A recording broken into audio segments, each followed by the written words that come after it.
At 11:58 p.m., under the harsh white lights of Tidewater Harbor Medical Center, a man's body slammed against the gurney like it was trying to tear free from itself.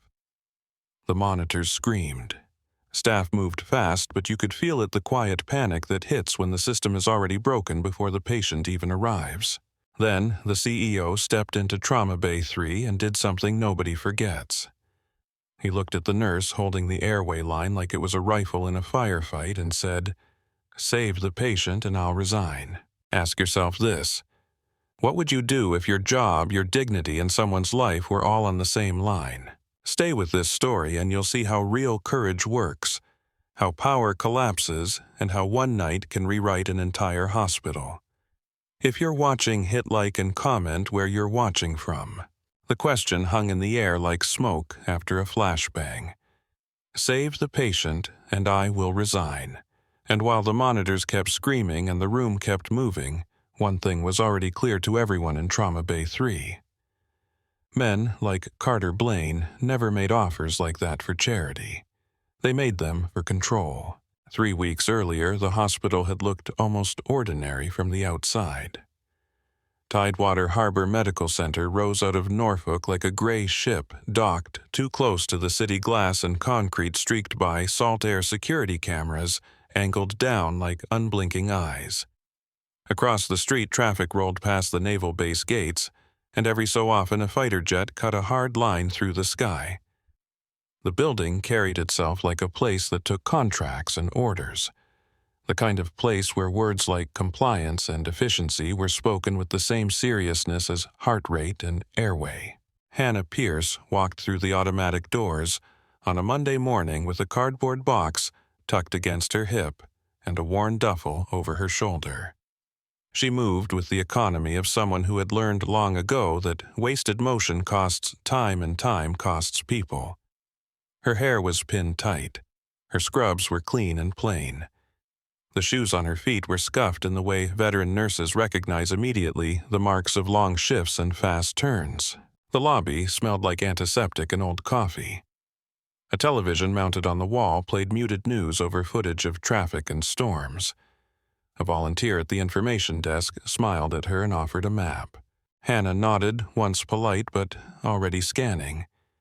The security checkpoint near the elevators. The badge readers. The way the receptionist glanced up and then down again, quick, cautious. The tension lived here even in daylight, quiet and practiced. At the Human Resources office, a young coordinator with perfect eyeliner and a too-bright voice slid papers across the desk. "Welcome to Tidewater Harbor," she said. "We're excited to have you. We love experienced clinicians." Hannah signed without ceremony. Name, address, emergency contact, a line for prior employment. Army Nurse Corps, the coordinator read aloud, eyes widening. "Captain," retired Hannah said, "a long time ago." The coordinator hesitated, then smiled again, like she was choosing the safest script. "Still, that's impressive." Hannah lifted her box slightly as if to end the moment. "I'm here to work." She stepped back into the hallway and checked her phone. One missed call. Her mother. Hannah stared at the screen for a beat, thumb hovering, then slipped the phone into her pocket. She could call back after she learned where the linen closet was, after she learned where the code cart sat, after she learned whether this place could keep a patient alive when the night got ugly. A nurse in navy scrubs met her near the elevators. Margot Klein, charge nurse. Mid-40s. Hair pulled back too tight. A face that tried to look welcoming but couldn't hide fatigue. "Pierce," Margot asked. "Hannah," Hannah said. Margot gave a quick nod. "Follow me, we'll get you oriented." They walked past framed posters about patient satisfaction and hand hygiene, past a display case filled with medals from hospital charity runs, past a locked door marked, "Authorized personnel only." Margot pointed out the basics with the speed of someone used to training new staff because the old staff didn't stay. Trauma bays are down here. Medroom is badge access. Supply is through that door. Don't prop it open. Security gets jumpy. Hannah caught the way Margot said it. Not joking, not casual. a warning shaped like a fact. In the emergency department, the air was colder. The lights were harsher. The noise was constant, a mix of voices and machines and rolling wheels. A whiteboard listed patient names and room numbers, half of them circled in red. A few empty slots waited like traps. Margot stopped at the nurse station and introduced Hannah to a handful of staff who looked up, nodded, then went back to their tasks. Some eyes held curiosity. Some held hope. Some held something closer to resignation. "This is Kayla," Margot said, gesturing to a young nurse with a tight ponytail and tired eyes that didn't match her age. "This is Darius. This is Tina." Kayla offered her hand like she wasn't sure she was allowed. "Nice to meet you," Kayla said. Hannah shook gently. "You too." Darius, knight, broad-shouldered and steady, gave Hannah a look that measured her in a single second. Not judging. Assessing. "Army," he said, noticing the posture more than any paperwork could. Hannah shrugged, nursing. He nodded once, like that told him enough. Margot led Hannah through the supply room next. The shelves looked full at first glance. Gauze, IV kits, bandages. But Hannah had spent too many years in places where the surface lied. She opened drawers, checked seals, scanned labels. The crash cart sat in the corner, red and glossy, meant to signal readiness. Hannah popped it open and found the first problem in under 10 seconds. A medication vial with an expiration date that had passed months ago. A second one, too. She checked the drawer where airway tools should be. A laryngoscope blade missing. A package ripped and retaped. Margot watched her silently. Hannah didn't raise her voice. She didn't perform outrage. She held up the vial. "These need replacing." Margot's mouth tightened. "We've put in requests." Hannah's eyes stayed on the cart. "How long?"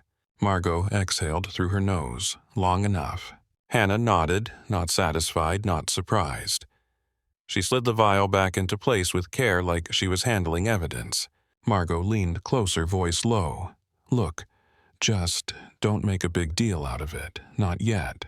Hannah turned her head slightly. "Not yet." Margot's gaze flicked toward the hallway, toward the security camera above the door. "You'll see." The first day moved like that. Fast, clinical, packed with the kind of small frictions that tell you how a place really runs. A monitor in Bay 2 lagged numbers, freezing for half a second before catching up. A suction unit sputtered. A supply order arrived missing half the items on the invoice. Nobody yelled. Nobody filed a visible complaint. People adapted. People made do. Hannah watched. She helped. She asked questions that sounded simple but weren't. Who handles equipment maintenance requests? She asked a tech while she rewired leads on a patient with chest pain. The tech shrugged. Administration. Who in administration?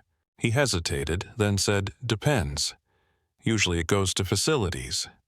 But if it's expensive, it gets reviewed." Reviewed. Hannah had heard that word in places where people died. That evening, she called her mother in the parking lot.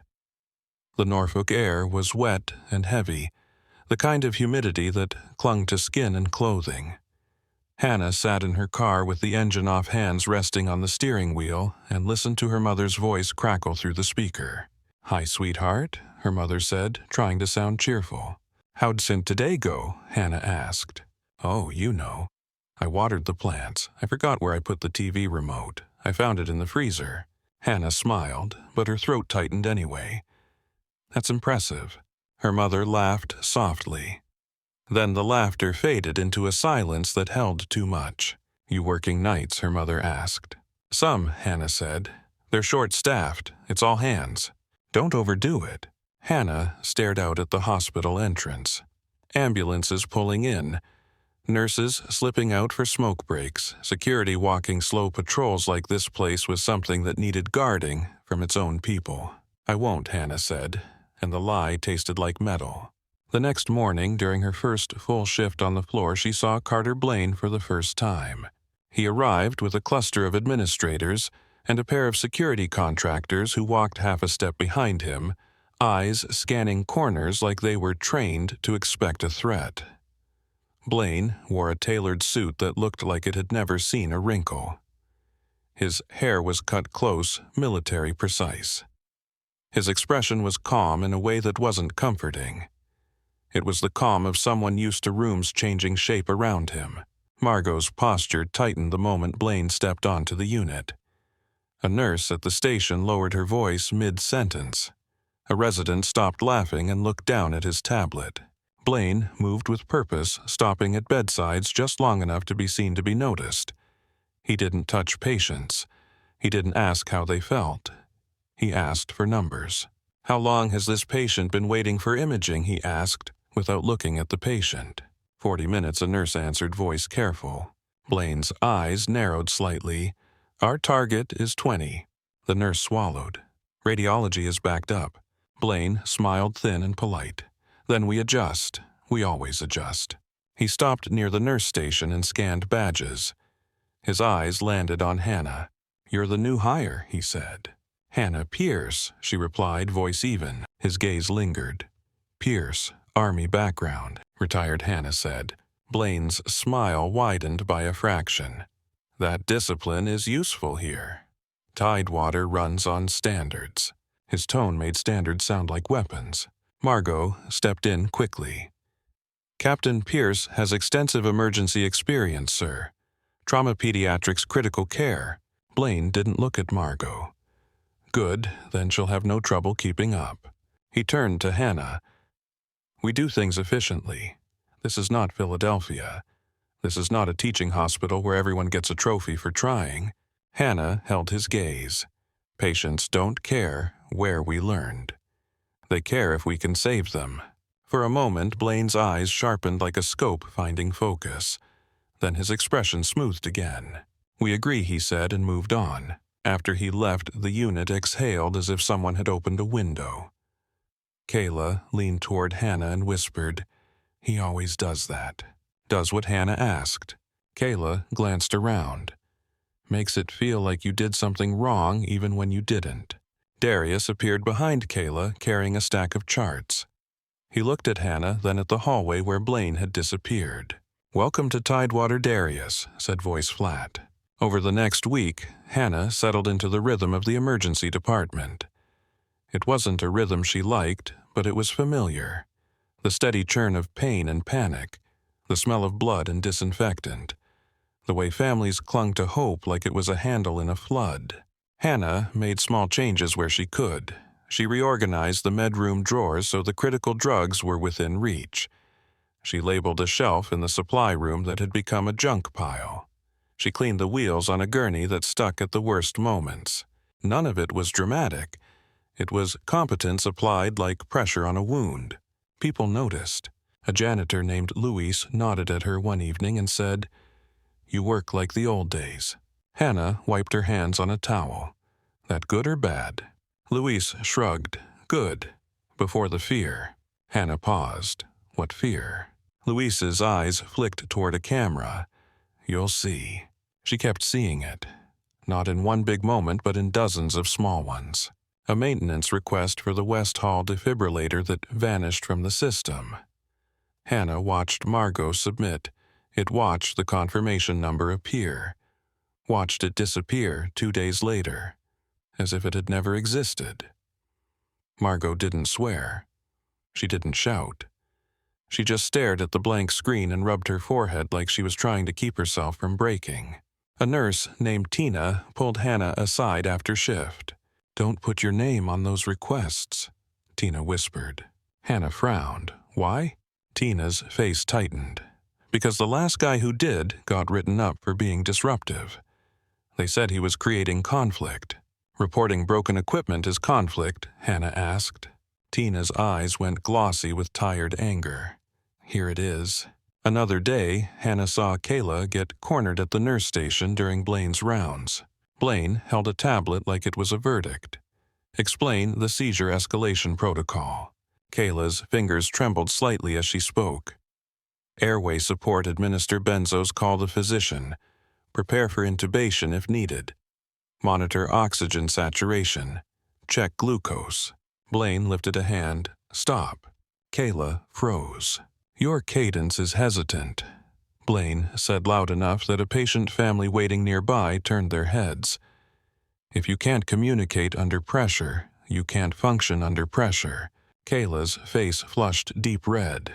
She swallowed and tried to speak again, but Blaine was already looking away. Margot Blaine said, "Why is this nurse on the schedule?" Margot's mouth opened. No words came out. Hannah watched Kayla's eyes fill, watched her blink hard, watched her force her hands to still. Kayla nodded once, like she was accepting punishment for existing. After Blaine left, Kayla disappeared into a supply closet. Hannah found her there 10 minutes later, sitting on an overturned bucket, breathing fast. Kayla wiped her cheeks quickly. "I'm fine." Hannah crouched in front of her. "You don't have to say that to me." Kayla stared at the floor. "He does it on purpose." Hannah kept her voice quiet. "Why doesn't anyone stop him?" Kayla's laugh came out sharp and broken. "Stop the CEO." Hannah held her gaze. "Someone has to." Kayla shook her head and the movement was small but final. "People who try don't stay." Hannah stood and offered her hand. Kayla hesitated, then took it. Hannah pulled her up like she was pulling a teammate back to their feet. "You did the protocol fine," Hannah said. Kayla inhaled shaky. "Doesn't matter." Hannah didn't argue.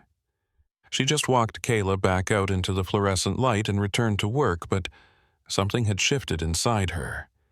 Not anger exactly. Anger was easy. Anger burned hot and then cooled. This was something colder. A focused attention like a medic reading the terrain before stepping forward. On a Friday night, Darius cornered Hannah near the vending machines. "You're still asking questions," he said. Hannah looked at him. "Is that a problem?" Darius shook his head slowly. "It's dangerous." Hannah didn't flinch. "Tell me something I don't know." Darius leaned closer. "A nurse I trained with filed a complaint about staffing ratios last year. She had documentation. She had incident reports. She had names." Hannah's eyes stayed steady. "What happened?" "They moved her to nights," Darius said. "Then they started scheduling her double shifts. Then they wrote her up for fatigue." Hannah's jaw tightened. "That's not policy. That's retaliation."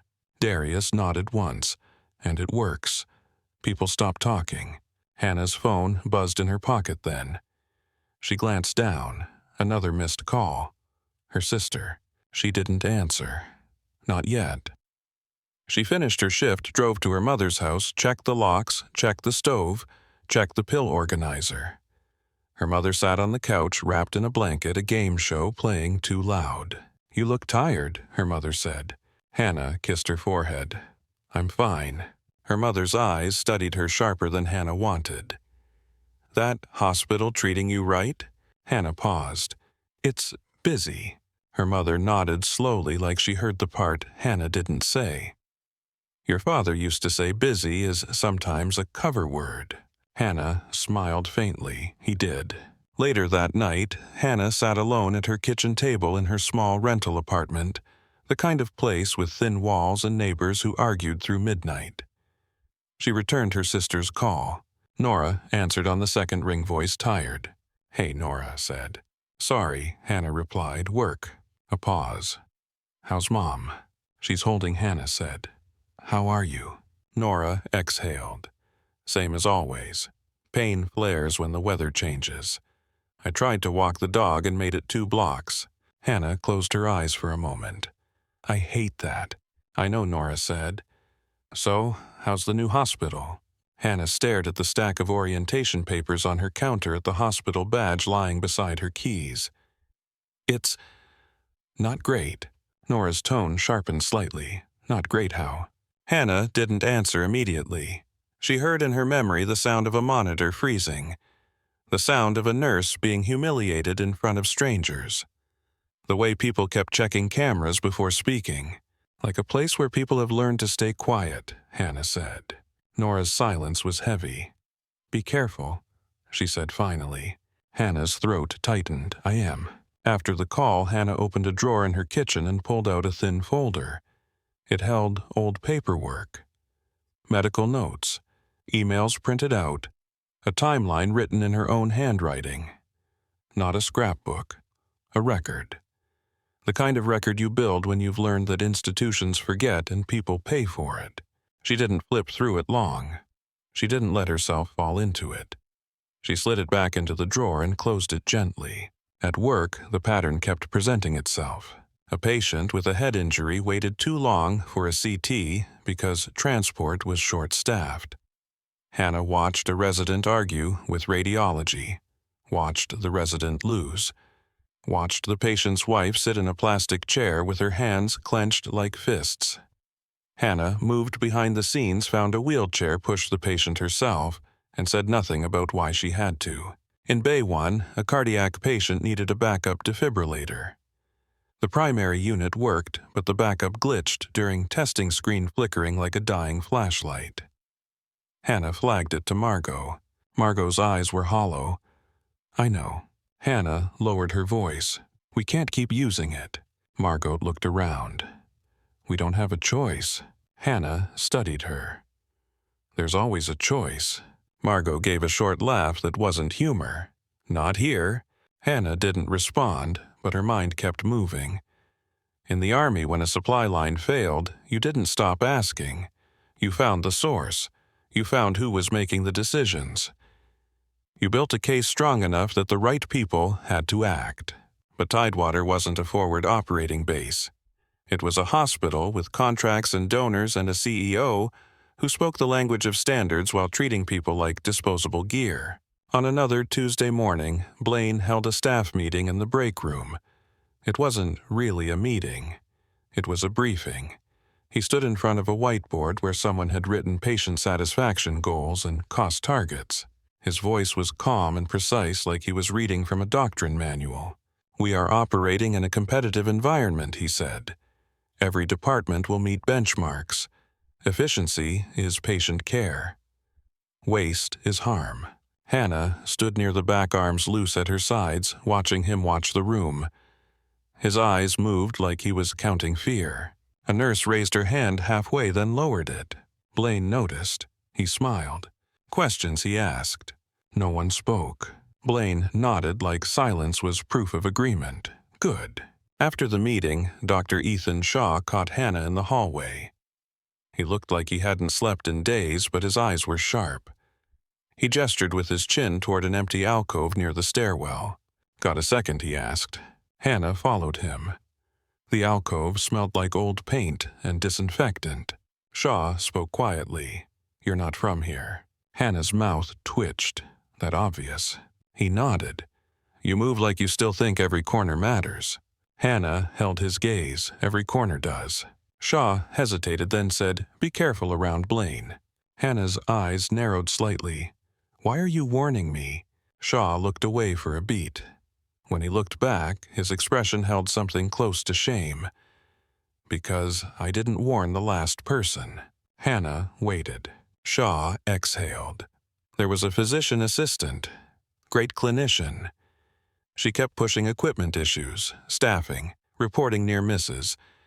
She thought if she kept being right, they'd have to listen. Hannah's voice stayed low. What happened?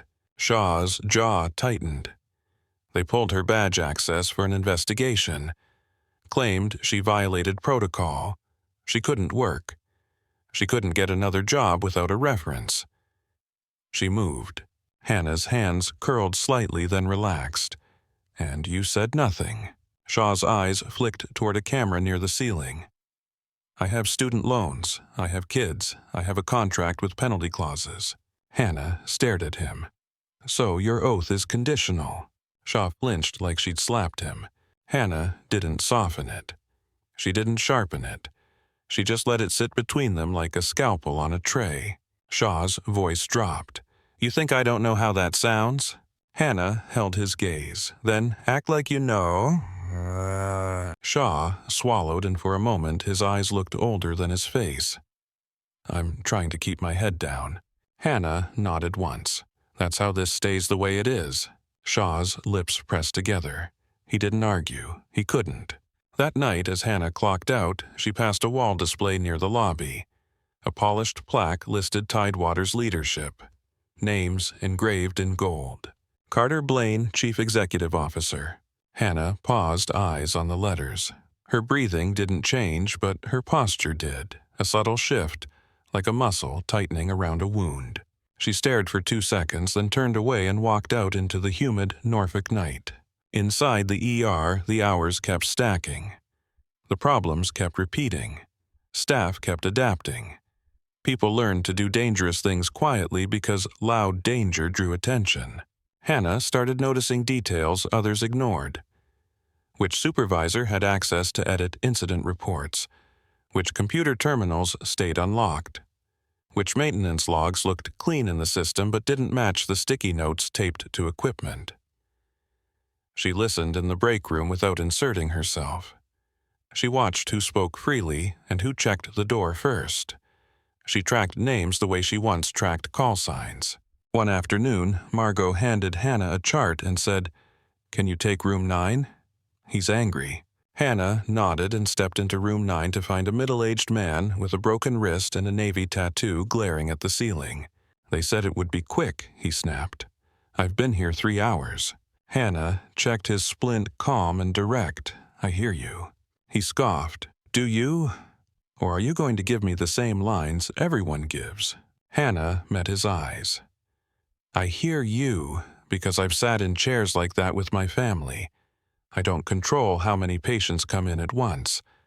I do control how you get treated when it's your turn." His anger faltered, not gone, but redirected. Hannah adjusted his wrap. "Does it hurt more when I press here?" He hissed. "Yeah." Hannah nodded. "Then we fix that." By the time she left the room, the man wasn't grateful. He wasn't suddenly kind. But he wasn't ready to swing at someone either. Hannah had learned in uniform that calming a room sometimes mattered as much as fixing a wound. Later that evening, Kayla approached Hannah near the med room. "Can I ask you something?" Kayla said. "Sure," Hannah replied. Kayla's voice dropped. "How do you not react when he talks like that, when he humiliates people?" Hannah paused, choosing words. "In combat medicine, you don't get to react first. You stabilize first, you react later." Kayla nodded slowly. "Do you ever react later?" Hannah looked at her. "Sometimes." Kayla swallowed. "People say you're not scared of him." Hannah didn't smile. "Everyone's scared of something." Kayla's eyes searched Hannah's face. "Then why are you here?" Hannah held her gaze. "Because patients don't get to choose the system they land in." Kayla nodded like that meant something to her, even if she couldn't name what. On the 3rd week, the ER took a hit. A multi-car crash on the highway. A string of chest pain admissions. A stabbing near the waterfront. The unit filled like a sinking ship taking on water. Hannah worked without pause, handing off tasks, calling for labs, pushing meds, guiding a new tech through an IV. Start with the steady patience of someone who had trained medics under worse conditions. She watched Dr. Shaw move with skill and frustration, trying to do his job inside a cage built out of budget decisions. Near midnight, Shaw snapped at a resident who couldn't find a medication. "Where is it?" he barked. The resident looked close to panic. "The cabinet is empty. Pharmacy says it's back-ordered." Shaw's face went tight. Back-ordered. In an emergency department. Hannah stepped in quietly and opened a different drawer. "Here." Shaw took the medication, then looked at Hannah. "How did you know?" Hannah's answer was simple. "I organize for survival." Shaw stared at her for a beat, then nodded. The nod wasn't gratitude, it was recognition. When the shift finally slowed, Hannah found herself in the records hallway walking past a locked room marked Medical Records Authorized Access. The door had a badge reader. Margot had mentioned earlier that nurses sometimes reviewed histories during night shifts. Hannah slowed eyes on the door. Not because she wanted trouble. Because trouble was already here, stamped into the way the hospital ran. Trouble lived in the missing maintenance, the vanished tickets, the edited reports, the silence. Her phone buzzed again. Her mother this time. Hannah answered, voice softening despite herself. "Hey, Mom." Her mother sounded small. I couldn't sleep. I kept thinking you're working too hard. Hannah leaned her shoulder against the hallway wall. I'm okay. Her mother's voice wavered. Your father used to say when good people get tired, bad people get comfortable. Hannah closed her eyes. He did. A pause. Promise me you'll be careful, her mother said. Hannah looked down the corridor at the locked records room at the sterile lights humming overhead. I promise, Hannah said, and meant it the only way she could. Not by stepping back, by stepping carefully. She ended the call, tucked the phone away, and returned to the nurse station. The night carried on. Patients came and went. The machines kept humming some more faithfully than others. Nurses traded quick glances that said everything they couldn't say out loud. Somewhere in the building, the CEO's office lights stayed on far later than they should have. Near the end of shift, a dispatch tone cut through the unit sharp and urgent. The kind of sound that makes your hands move before your mind catches up. Hannah straightened eyes already turning toward the entrance as the radio voice called out an incoming seizure case, and the doors at the far end of the hall prepared to open. The dispatch tone cut through the unit like a siren on a bass. It was a sound that stripped away small talk and turned every pair of hands into tools. Incoming seizure, the radio voice said. Possible status. Adult male, ETA 2 minutes. Margot looked up from the board, the marker still in her hand. The whiteboard was already crowded with names and room numbers, half of them circled like targets. She swallowed and forced her voice steady. Bay 3, she called. Clear it. Hannah, your lead. Hannah was already moving. She slid gloves on as she walked, not rushing, not wasting motion. Kayla grabbed a fresh oxygen mask and a bag valve. Darius peeled away from a chest pain patient and headed for the supply room. Get suction, Hannah said. Darius did not answer. He just nodded once the way people nod when they already know the problem. The automatic doors at the entrance blew open. Rain gusted in with the paramedics, and for one hard second the cold outside air mixed with the warm chemical smell of the emergency department. The gurney came in fast. A man, strapped down broad shoulders and a shipyard contractor badge clipped to his jacket, his body jerking in violent pulses. His head thrashed against the pillow. His jaw was locked so hard his neck tendons stood out like cables. His eyes were rolled back, the whites flashing between spasms. A paramedic jogged alongside, shouting as he pushed. Name's Logan Reed. 30 history of seizures controlled for years. He collapsed at dinner. He was awake when we got there, confused, slurring. Now he's gone into full convulsions. We gave midazolam. No break. Behind the gurney, a woman stumbled in soaked hair clinging to her cheeks. Emma Parker. Mid-20s. Her hands were shaking so badly she could barely hold her phone. Please, she said, voice shredded. He took his meds. He did. He promised me he did. Hannah stepped into her path, not blocking, guiding. She kept her voice low so it cut through the noise without adding to it. Emma, look at me, Hannah said. Breathe.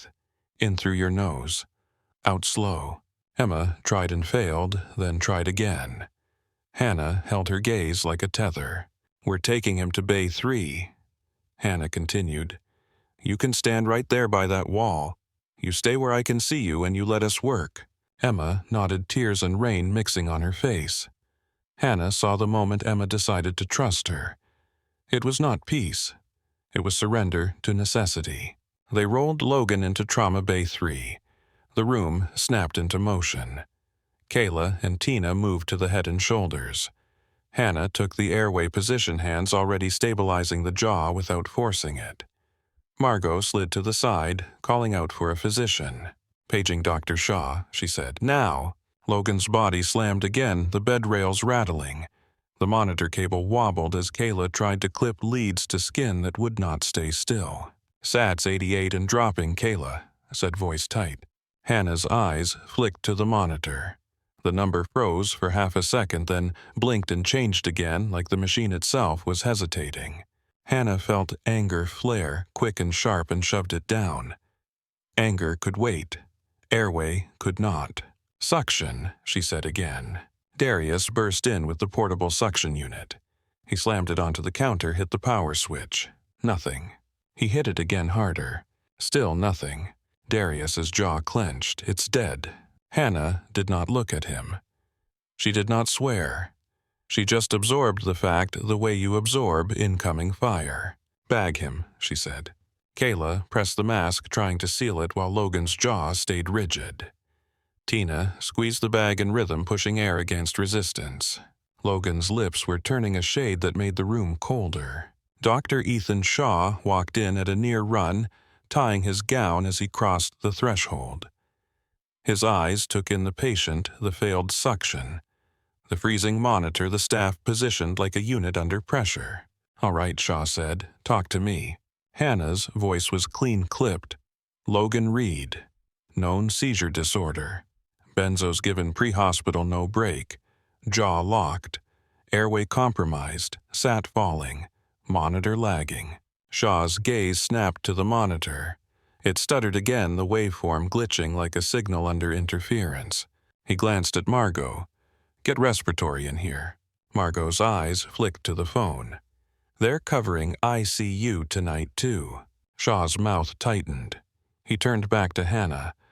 "We're going to push another dose." Hannah nodded. "Pharmacy lock on the cabinet is sticking." Shaw stared at her. "Of course it is." Margot rushed to the medication dispenser badge, swiping fingers flying. The machine beeped, then froze with a warning screen. "System error," Margot said, voice rising. "System error? Are you kidding me?" Hannah's eyes never left Logan. She spoke without looking away. "Manual override key." Margot hesitated. "That needs admin authorization." Shaw's head snapped up. "This is an active seizure in a dying patient. Override it." Margot's throat worked. She looked toward the hallway camera, toward the sense of being watched even at midnight. Then she moved. She yanked open a drawer, pulled a small key, and jammed it into the slot. The machine clicked, then opened. Hannah heard the click and felt a grim relief that they were still allowed to do their jobs. Kayla handed Shaw the syringe. Shaw pushed the medication. Logan's body jerked, then jerked again, the convulsions refusing to release. "Come on," Shaw muttered under his breath. "Come on." Nothing. Logan's oxygen saturation dipped. 85, 83. Emma made a sound from the wall, a small broken noise like she was trying not to scream. Hannah turned her head just enough to catch Emma's eyes. Hannah said, voice steady, "Stay with me. He needs you calm." Emma nodded, shaking hands pressed to her mouth.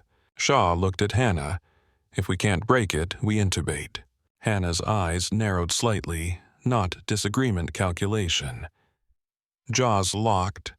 "We need suction and laryngoscope blade." Darius was already digging through the airway drawer. He pulled out a package, ripped it open, froze. "This blade's missing," he said. Shaw stared at him, missing. Darius held up the empty packaging like proof, missing. A beat of silence hit the room. Not because no one moved, but because the realization landed in everyone at once. This was not bad luck. This was neglect with a body count waiting to happen. Hannah felt her pulse hammer in her ears. She did not let it change her hands. "Get another cart," she said. Margot ran out, the shoes squeaking on the floor. Darius followed, moving fast. Shaw turned toward the hallway. "Call anesthesia." Tina shook her head. "They're in the OR with a trauma." Shaw's face tightened. He looked back at Logan, then at Hannah. "Talk to me," he said, quieter. "What do you see?" Hannah watched Logan's chest, the way it rose in uneven, desperate motions between convulsions. She watched the throat muscles strain. She watched the lips deepen in color toward blue. "Airway is failing," she said. "We're losing oxygen. Seizure isn't breaking." Shaw nodded, decision hardening. "We need to secure it." Hannah's voice stayed calm. "We can't if we do not have tools." Shaw swallowed, eyes flicking again to the monitor that lagged and lied. In the hallway, outside Trauma Bay 3, the emergency department kept moving. Stretchers rolled past. A family argued with registration. A security contractor paced near the entrance like he had nothing better to do than watch people suffer. Hannah heard all of it, but it was background now. The room had narrowed to the patient and the people trying to keep him alive. Margot returned breathless, pushing a second crash cart. Darius was behind her, carrying a small black case. "Cart from Bay 1, Margot said. It was the only one not locked. Darius opened the case. "This is the backup laryngoscope," he said, voice tight. "From West Hall." Shaw looked at him. Why was it in West Hall? Darius's mouth twitched without humor. "Because Bay 1's been missing theirs for a month." Shaw stared at him, and the anger that flashed across his face was not just personal. It was institutional. It was the anger of a good clinician realizing he has been fighting with one arm tied behind his back because someone upstairs decided the knot was cheaper than the solution. Shaw snapped his focus back to Logan. "All right," he said, "we go now." They tried. They positioned. They moved like a team under stress, voices short and precise. But the suction was still dead. The jaw was still rigid. The convulsions kept coming in waves that stole every brief window of stillness. Logan's oxygen saturation dipped again. Emma began to sob quietly into her hands. Hannah's mind ran through options the way it had in tents overseas, when the supplies did not match the injuries. She saw the room like a map. She saw each person like a role. She saw the equipment like compromised gear. In the corner, the monitor flickered. The numbers jumped. The alarm tone changed and changed again, not because Logan improved, but because the machine could not decide what reality was. "Monitor's giving false readings," Kayla said, voice shaking. "It says 91, then 82, then 90. Hannah's eyes snapped to the waveform. It flattened for a heartbeat, then returned. Hannah spoke, voice clipped. "Do not trust it. Look at him." Kayla blinked hard and nodded, forcing herself back into clinical observation. "He's cyanotic, breathing shallow, jaw locked." Shaw's hands paused for a fraction. He looked at Hannah, and Hannah saw the fear behind his control. Not fear of the seizure, fear of the system. Fear of losing a patient and then being blamed by people who had set the conditions for failure. He forced his voice level. "Push another dose." Margot hesitated. "We just did." Shaw's gaze pinned her. "Push it." Margot moved faster now, pulling medication hand, shaking slightly as she drew it up. Hannah heard Darius behind her, voice low. "We can call in a transfer." Margot's head snapped toward him. "Transfer needs approval." Darius's eyes were hard. Approval from who? Margot did not answer. Everyone knew. Shaw heard it too. He did not look away from Logan. If he codes transfer, won't matter. Hannah adjusted her grip, keeping Logan's head turned slightly to reduce risk, voice steady as she spoke close to his ear. "Logan, stay," she said. "Do not let go." No response, just another violent convulsion that rattled the bed frame. A security contractor appeared in the doorway, not entering, just looking. "Everything all right in here?" he asked, voice casual, like he was asking about a spill in the hallway. Shaw snapped, "Get out." The contractor raised his hand slightly and stepped back, but he did not leave. He remained just outside the threshold, watching. Hannah felt her stomach tighten. Not because of him, but because of what he represented. The hospital treated the staff like liabilities. It treated patients like metrics. And it treated oversight like a threat to be contained. Another medication went in. Another minute passed. The seizure did not break. Logan's oxygen saturation fell to 81. Emma's knees buckled. She slid down the wall and Kayla moved toward her instinctively. Hannah's voice cut across. "Kayla, stay on the airway." Kayla froze conflict on her face, then nodded and returned to the bedside. Tina went to Emma instead, crouching beside her. "You need to breathe," Tina said gently. "He needs you here." Emma's eyes were wide and wet. "He's dying." Tina swallowed and kept her voice even. "They are fighting for him." In the hallway, a door opened somewhere. Footsteps approached, measured, not rushed. Hannah did not look up, but she felt the shift, a presence that changed the air. Margot glanced toward the hallway and went pale. Darius muttered under his breath just one word like a curse. Blaine.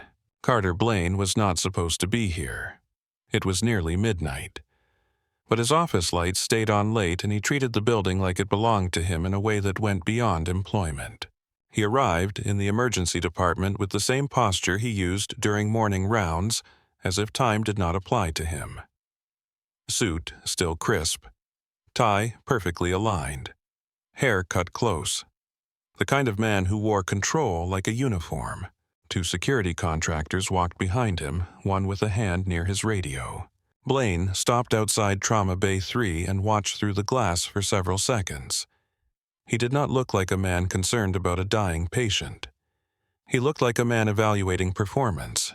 He stepped into the bay without asking permission. "Doctor," he said, voice smooth. "What is the situation?" Shaw did not turn immediately. He was too busy trying to keep Logan alive. When he finally looked up, his eyes were hard. "Status epilepticus," Shaw said. "We are treating."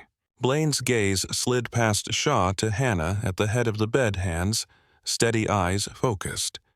He lingered there like he was deciding something, and the equipment, Blaine said, tone neutral. "All functioning tonight." Margot swallowed. "Some systems are malfunctioning." Blaine's head turned slowly toward her. "Some systems." Margot's voice tightened. "The suction is down, the monitor is lagging." Blaine smiled a small expression that did not reach his eyes. "Monitors lag. Humans lag. We adapt." Hannah felt something cold settle in her chest. Not fear. Recognition. Blaine took a step closer to the bed, close enough to see Logan's lips, close enough to hear the harsh, uneven breaths. Shaw's voice sharpened. "Mr. Blaine, you need to step back." Blaine looked at him like Shaw was a junior officer speaking out of turn. "I am the chief executive of this hospital," Blaine said.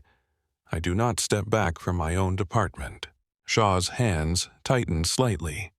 He did not move away from the patient. He did not argue further. The room was fighting 2 battles now. Hannah kept her attention on Logan. She refused to let Blaine's presence pull her eyes away. That was the trick. Force people to look at him instead of the work. Force their focus to split and then blame them when it breaks. Another convulsion hit. Logan's body arched, jaw clenched, breath stolen. Hannah adjusted the mask seal and felt resistance. The airway was still compromised. The oxygen delivery was still a struggle. The seizure was still a storm inside his skull that refused to pass. "Set 79, Kayla," said voice tight. Emma made a choked sound from the wall. Blaine's eyes flicked toward Emma, then away like she was an inconvenience. He turned back to the team. "How long has this been going on?" Shaw answered without emotion. "Minutes that matter." Blaine nodded as if he was listening, but his gaze returned to Hannah again and something in his expression sharpened. He recognized her not as a nurse, but as a variable he could not control the way he controlled the others. Hannah felt his eyes, but she did not look up. "Who is running the airway?" Blaine asked. Margot answered quickly, too quickly. "Nurse Pierce." Blaine's mouth curved slightly. "Pierce, the Army nurse." Hannah kept her hands steady. She spoke without looking at him. "We need space." Blaine did not move. Dr. Shaw inhaled slowly, and Hannah could feel him trying to decide whether he could afford to challenge this man in front of witnesses. That is what Blaine relied on. The calculation. The fear of consequence. Shaw chose the patient. "Mr. Blaine," he said, voice firm, "you are obstructing care." For a moment, Blaine's eyes narrowed. Then his expression softened again into something almost amused. "Dr. Blaine said I am observing. Accountability matters." Hannah's jaw tightened, but her voice stayed calm. "If you want accountability, fix the equipment." The words left her mouth before she could stop them. Not loud, not theatrical, just true. The room froze for a fraction. Margot's eyes widened. Kayla looked like she had been slapped. Darius's gaze snapped to Hannah, surprise and something like respect. Shaw stared at her for a beat, then looked away back to Logan, as if he could not afford to acknowledge what she had just done. Blaine's smile did not move, but the temperature in his eyes dropped. Well, he said softly, that is direct. Hannah did not answer. She refocused on Logan. Logan's oxygen saturation dipped again. Hannah's mind kept working.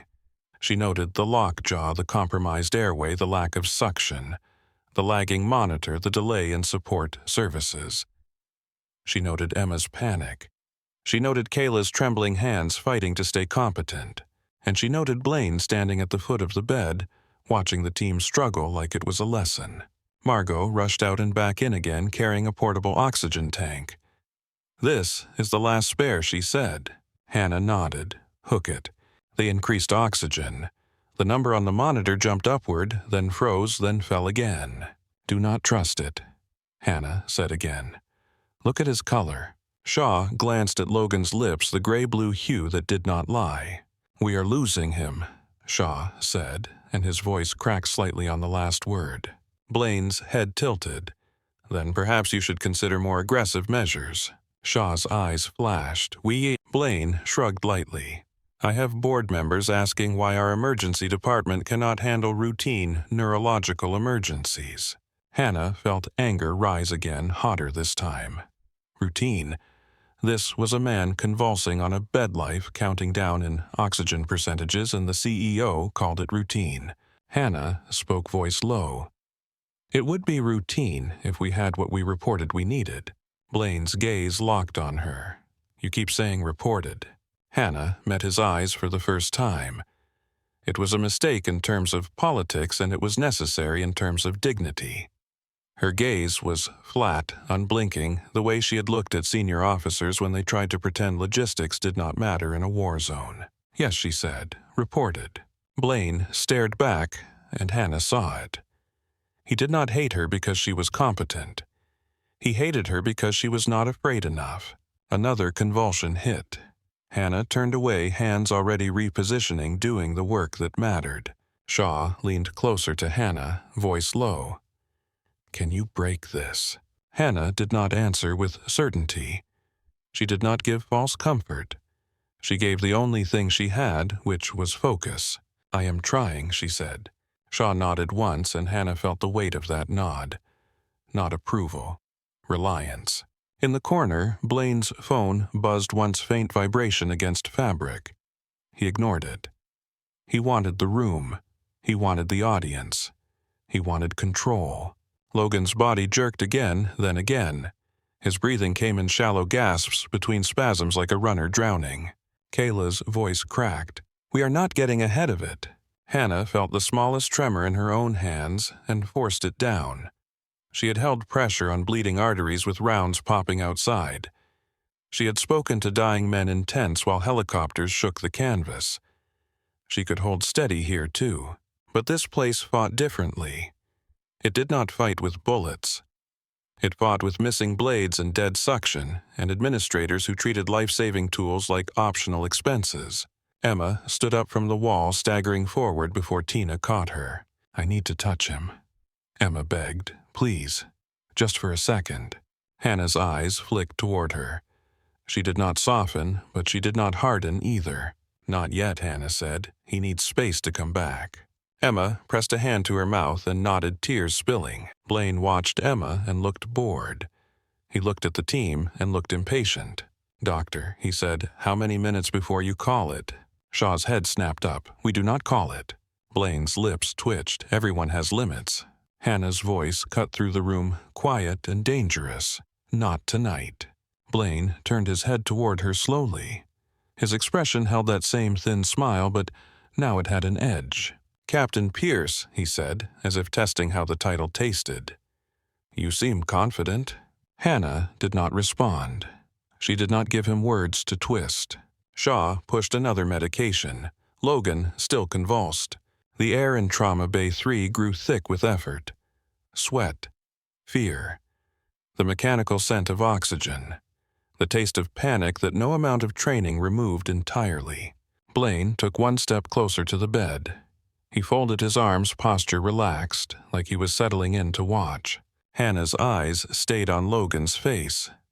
She watched for a window, any small change, any hint the seizure might loosen its grip. She watched the jaw, the throat, the timing of the spasms. She watched the pattern. In the hallway outside the emergency department kept moving, but in that room, time narrowed to seconds. "Sat 77, Kayla said almost a whisper. Shaw's voice went hoarse. "We need to secure the airway." Hannah stared at the jaw locked like a steel clamp. The tools in the cart were not enough. The suction was still dead. The lagging monitor kept lying. Blaine's eyes shifted from Logan to Hannah again. He watched her hands like he was waiting for them to shake. Hannah felt every gaze in the room, felt the weight of their fear and their hope and their helplessness. She ignored it. She focused on the patient and the pattern and the small openings the body gave between waves. Blaine leaned slightly forward, voice soft, meant for Hannah but audible to everyone. "Show us what that experience is worth," he said. Hannah did not look at him. She looked at Logan Reed fighting for oxygen, and she reached toward the tray at the bedside, fingers closing around the first thing that was not controlled by budget decisions, not locked behind a dispenser, not waiting on admin approval. Hannah's fingers closed around the cold plastic, and for a heartbeat the entire room misread the move. Carter Blaine's mouth curved with quiet contempt. "That's what we've come to," he said, voice smooth enough to sound reasonable. "A bottle of water." Hannah did not look up. She twisted the cap with one hand while the other stayed anchored at Logan's jawline, feeling the clamp of muscle and the ugly rhythm of the seizure through bone. Dr. Shaw's eyes flicked to the bottle, then to Hannah's face. He started to speak, then stopped. The room was past argument. It was down to action and oxygen. Blaine stepped closer, careful to position himself where everyone could see him. He was not just watching. He was staging. He lifted his voice, letting it carry. "Save the patient," Blaine said, eyes locked on Hannah, "and I will resign." The words landed like a slap. Kayla's breath hitched. Margot went still as if any movement might draw Blaine's attention like a laser. Darius stared at the floor for a split second, then forced his gaze back to the bed. Tina's hand tightened on Emma's shoulder. Even the alarms felt louder after that, like the machines were offended. Dr. Shaw's jaw flexed. "Mr. Blaine," he said, and there was a warning in his tone, the kind you hear from a man trying to keep himself from crossing a line. "We are running a resuscitation." Blaine shrugged casual, "Then run it better." Hannah's voice cut through low and controlled. "Doctor, I need 10 seconds of quiet." Shaw turned his head toward the team, and in that instant he made a choice that mattered. He did not look at Blaine again. "Everyone," Shaw said, voice firm. "Hands where they belong. No talking unless it's clinical." Blaine smiled faintly, as if amused by the idea that anyone could issue commands in his presence. Hannah opened a sterile swab pack with her thumb and forefinger. The motions were small, exact. She did not rush. Rushing was how you made mistakes. Mistakes were how you lost people. Logan convulsed again, the bed rails clattering his shoulders, arching his throat, working uselessly against the locked jaw. The oxygen mask shifted. Kayla fought to keep it sealed. "Sat 76, Kayla," said voice tight. Hannah did not answer. She was watching timing, watching the pattern of the waves. In combat, you learned to read the pause between blasts, the brief window when you could move without getting hit. Seizures had pauses too, not mercy, just biology. The convulsion released for a fraction, the body taking a half breath that did not count. Hannah leaned in close to Logan's face, close enough that her words could reach him, even if his mind was lost somewhere behind the electrical storm. "Logan," she said, "hear me. Stay here." She dipped the swab in sterile water, then brought it to his mouth. Not pouring, not forcing. Just a controlled touch, a precise stimulus, a quiet attempt to coax a primitive reflex out of a body that had forgotten how to obey. Blaine's voice drifted from the foot of the bed. "This is impressive theater." Hannah ignored him. The swab brushed Logan's lower lip, then the inner cheek. The touch was almost gentle, almost nothing. Logan's throat jerked once. A swallow. Small, incomplete, real. Hannah felt a fraction of release in the jaw muscles, the tiniest slackening like a door unlocking for a single second.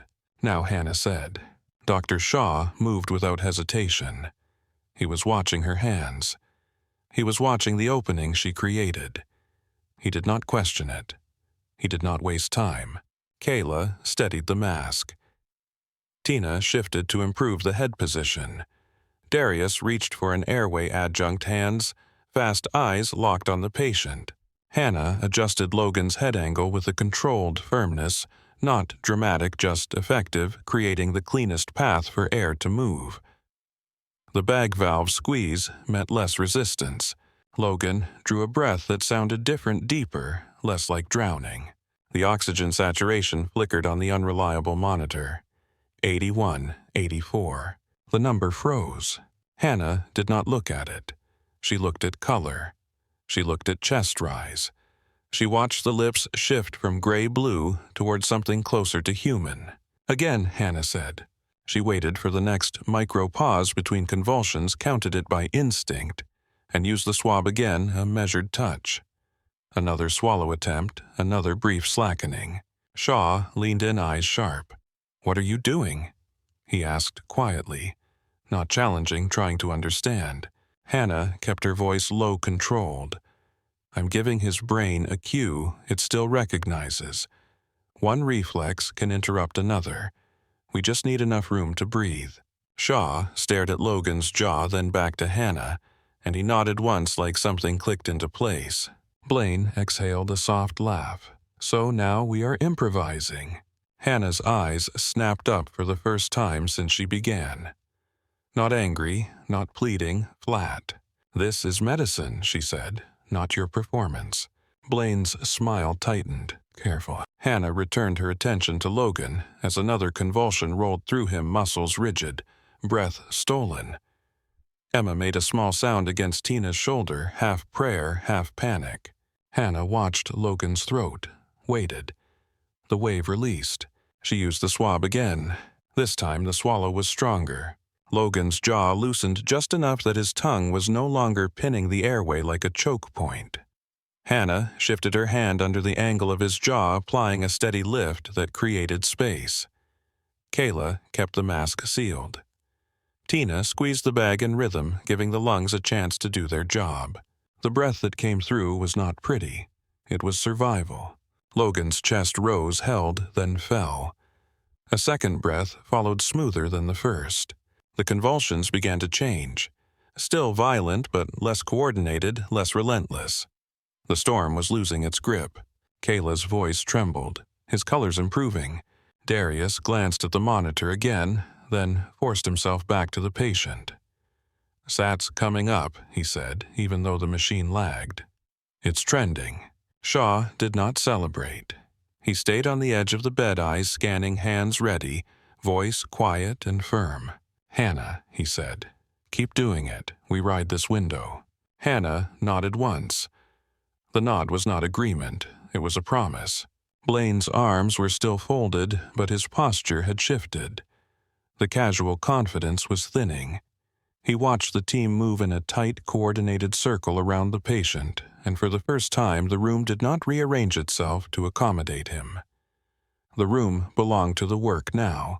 Hannah repeated the stimulus once more, timing it precisely. She did not force anything.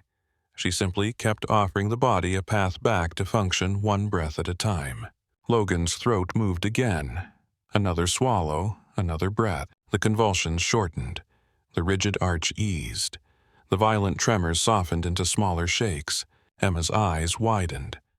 She lifted her head from Tina's shoulder, staring at Logan's chest like she was watching a miracle get negotiated.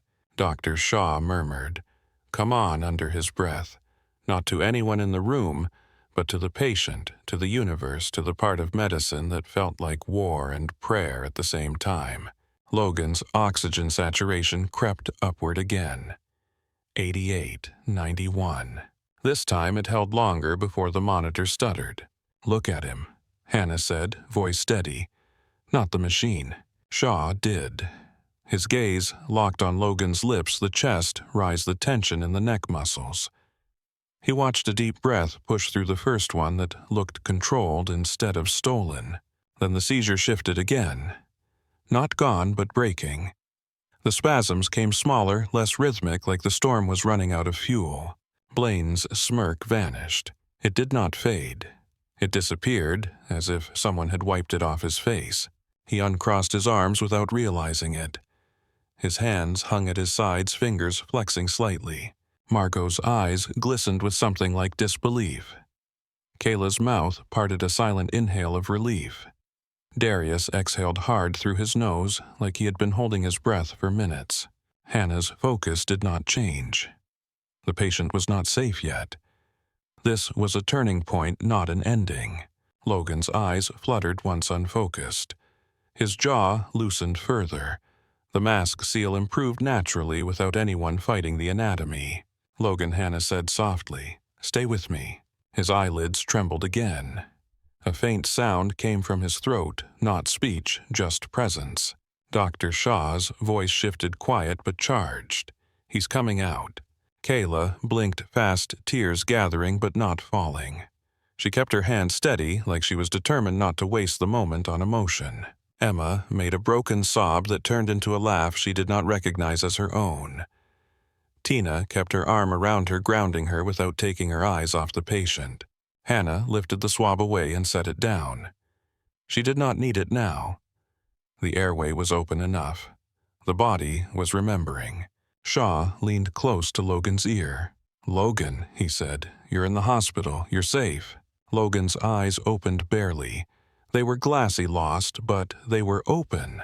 His chest rose and fell in a rhythm that looked like life instead of a fight. The alarms changed tone again this time for the right reason, shifting from panic to caution. The room, which had been a battlefield, became a quiet aftermath for a single stunned second.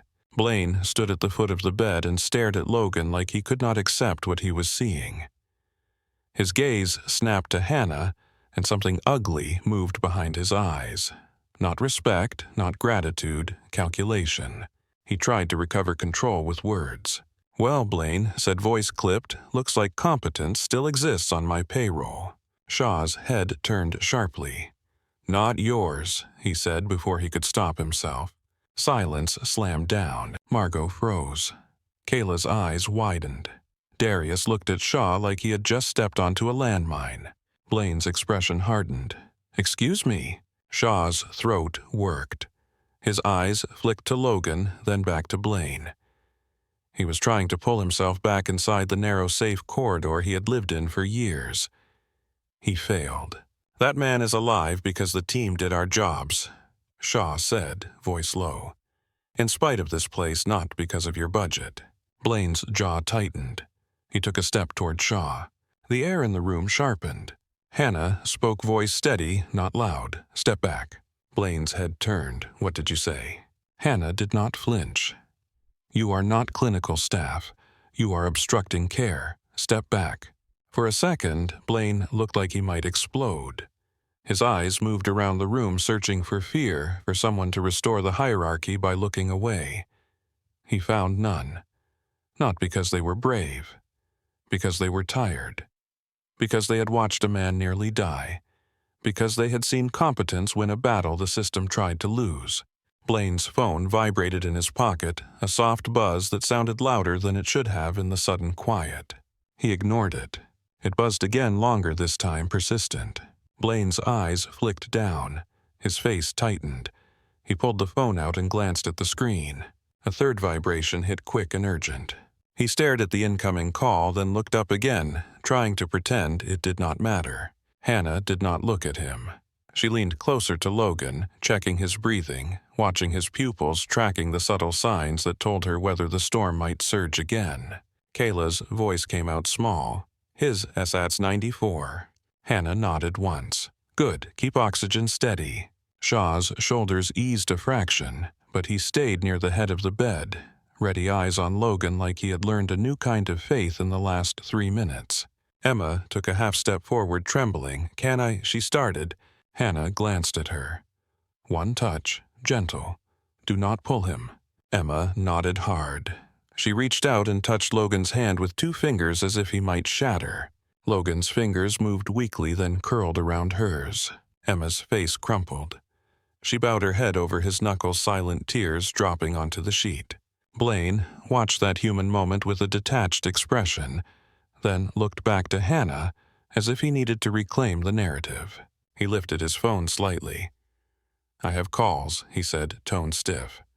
"Real problems." Dr. Shaw's eyes narrowed. This was a real problem. Blaine did not answer. He stepped away from the bed and moved toward the corner of the trauma bay, turning his body slightly as if the angle could restore authority. He answered the phone in a low voice. "Yes." The color drained from his face as he listened. He glanced once toward the hallway, then back to the team. He tried to keep his expression neutral. It did not hold.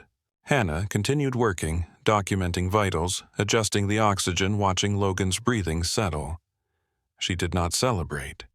She did not take victory laps. In the Army, you learned not to celebrate until the evac bird was in the air and the bleeding had stopped. In medicine, you learned the same lesson under different lights. Shaw leaned closer to Hannah, voice quiet. That was he started, then stopped searching for the right word. Hannah kept her eyes on Logan. "Necessary," she said.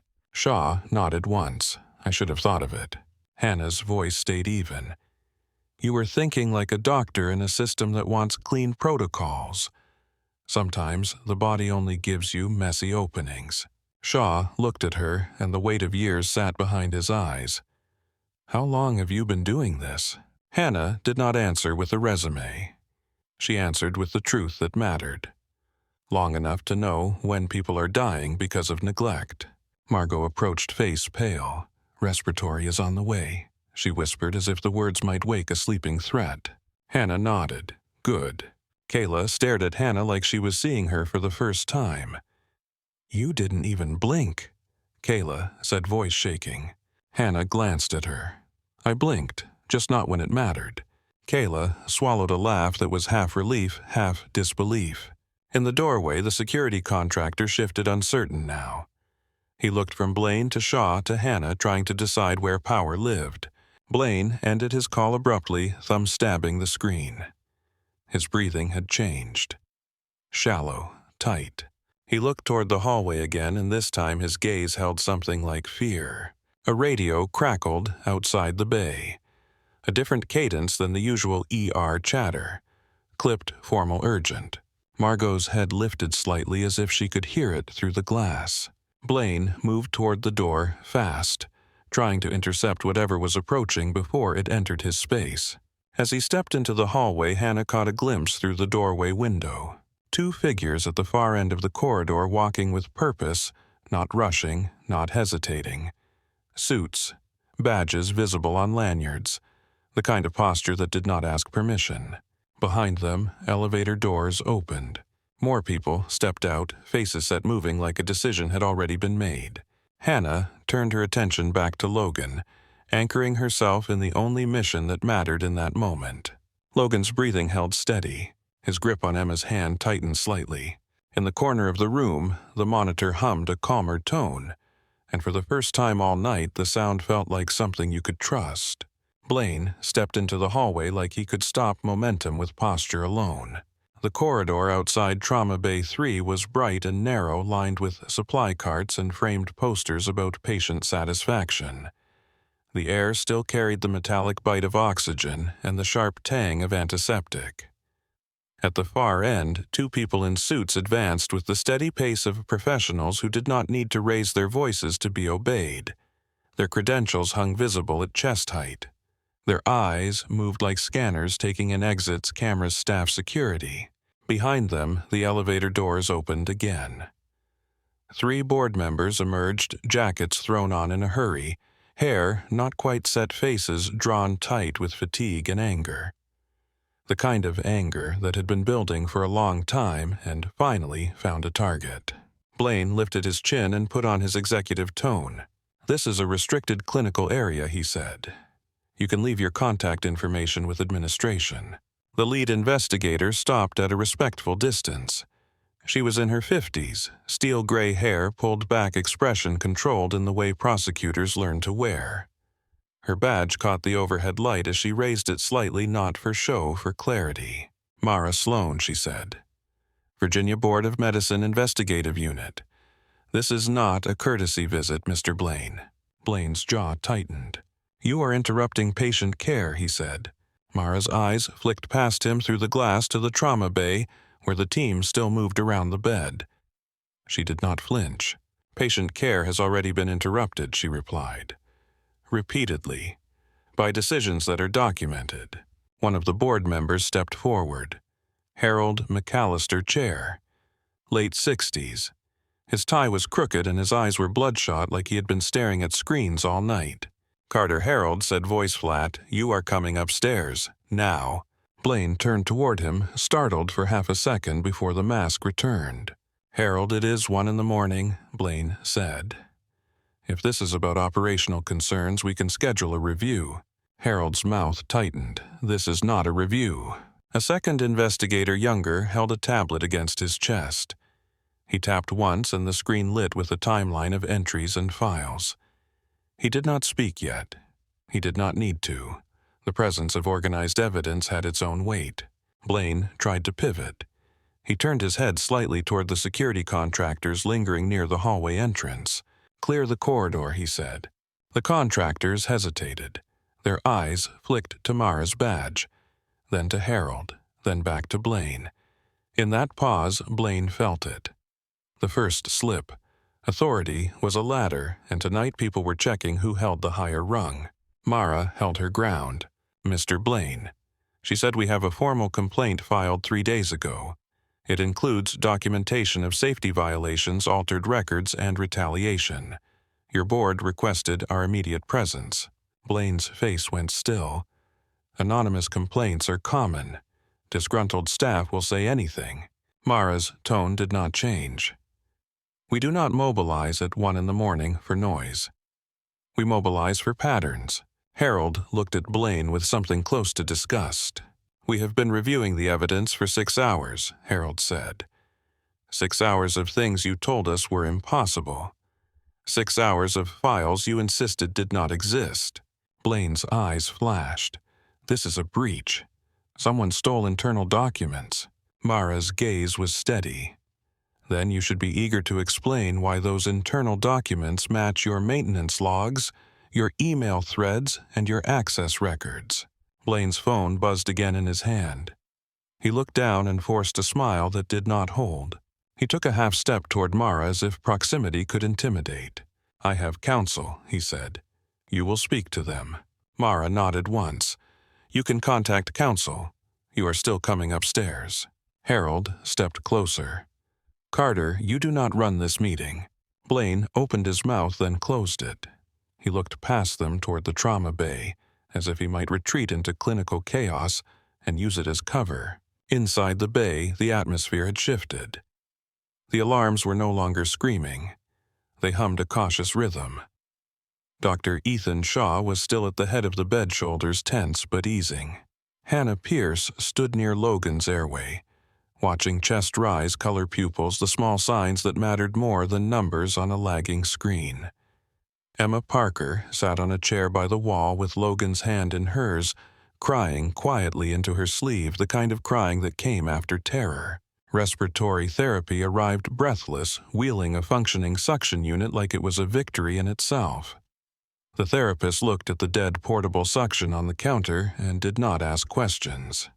He had seen enough broken gear in this building to know better than to be surprised. Hannah kept her voice calm.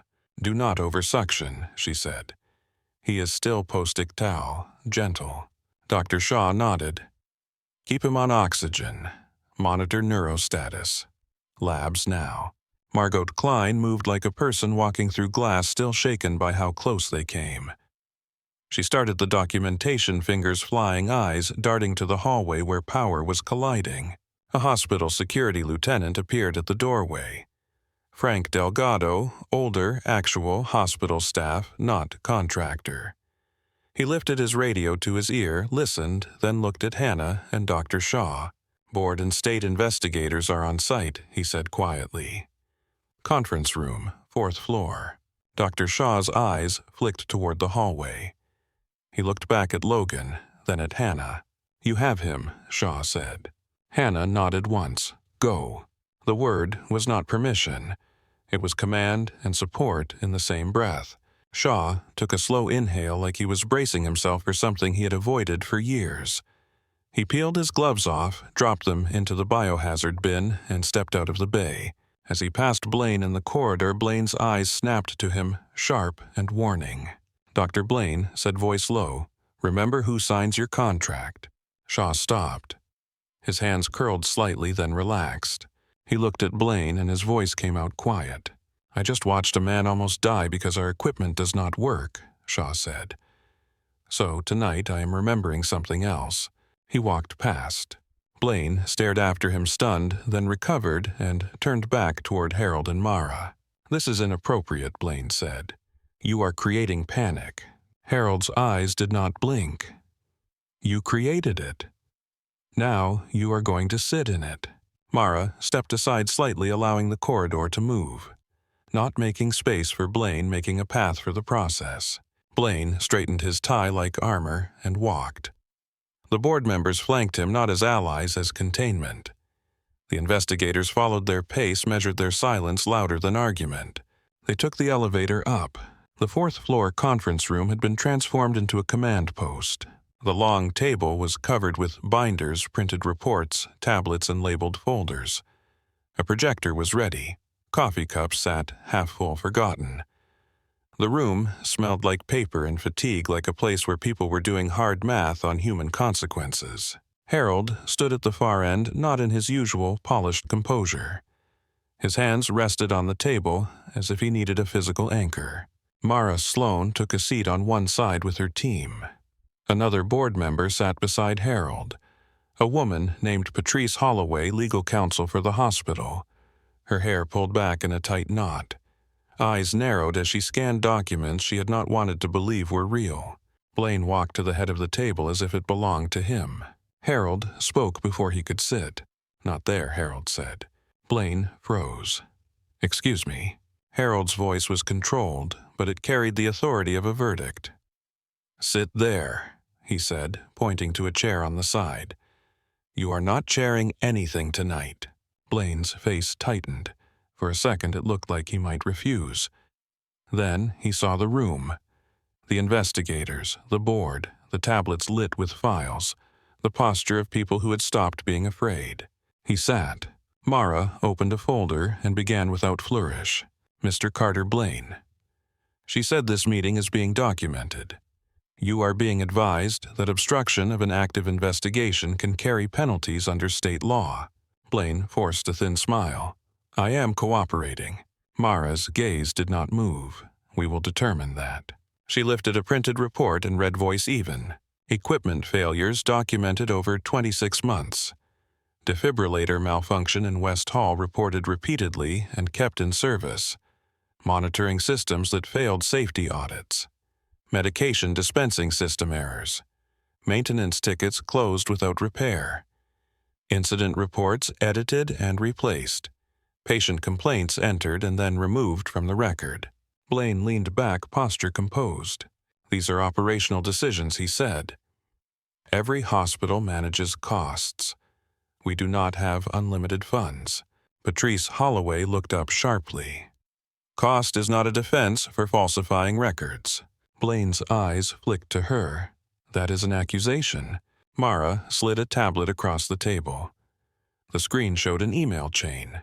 Names, dates, subject lines, replies.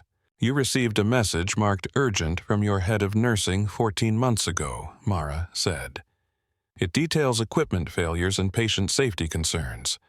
Your response states, and I am quoting, address staffing allocation issues before complaining about equipment." Blaine's lips pressed together. Mara continued. "That email did not go to facilities. It did not go to maintenance. It did not generate an action ticket. It ended there." Harold's fist struck the table once, not a slam, a controlled impact that made the coffee cups tremble. "You told us you had a maintenance oversight process," Harold said. "You presented metrics. You presented charts." Blaine's gaze stayed steady. "We do." Patrice tapped another file. Those charts were generated from a system that shows tickets as resolved even when work orders were never executed. That is either incompetence or manipulation. Blaine's voice sharpened slightly. Or sabotage by someone with access. Mara nodded as if acknowledging a familiar excuse. Then explain the access log, she said. The younger investigator stood and connected his tablet to the projector. A screen lit at the front of the room with a timeline, rows of entries, user IDS, timestamps, file versions. He pointed with a laser. Incident reports exist in draft form with detailed descriptions, he said. Final versions are missing critical sections. Edits occurred during administrative hours. Edits were made by users with elevated privileges. Blaine's eyes narrowed. Many people have elevated privileges. Patrice's voice was cold. Not many. Mara looked at Blaine. You will have the opportunity to respond. Before that, we will hear from witnesses. Blaine laughed once quiet. Witnesses. This is becoming a circus. Harold's voice snapped. It became a circus when you turned staff humiliation into a management tactic. Blaine's eyes flashed. That is irrelevant. Mara lifted her gaze. Hostile workplace conduct is relevant when it is used to suppress reporting. It explains why the pattern persisted. She nodded toward the door. Dr. Ethan Shaw, Mara said. The door opened. Shaw stepped in, shoulders squared, face pale. His eyes flicked around the room, landing on Blaine, and then holding steady. He took a seat, hands clasped on the table, knuckles white. Mara's voice softened, slightly professional, not kind. Dr. Shaw, she said, how long have you worked under Mr. Blaine's administration? 6 years, Shaw answered. And during that time, did you observe safety concerns? Shaw inhaled slowly. I observed equipment failures, he said. I observed understaffing. I observed delays in care caused by both. I reported them. Blaine leaned forward. You reported to your department. Shaw's eyes did not move from Mara. I reported to department heads. I reported through the system. I also spoke during rounds. Mara asked what happened when you spoke during rounds. Shaw's jaw tightened. I stopped speaking during rounds. The room went still. Harold's face hardened. Patrice's eyes narrowed further. Blaine's lips pressed into a line. Mara kept her tone neutral. Why did you stop?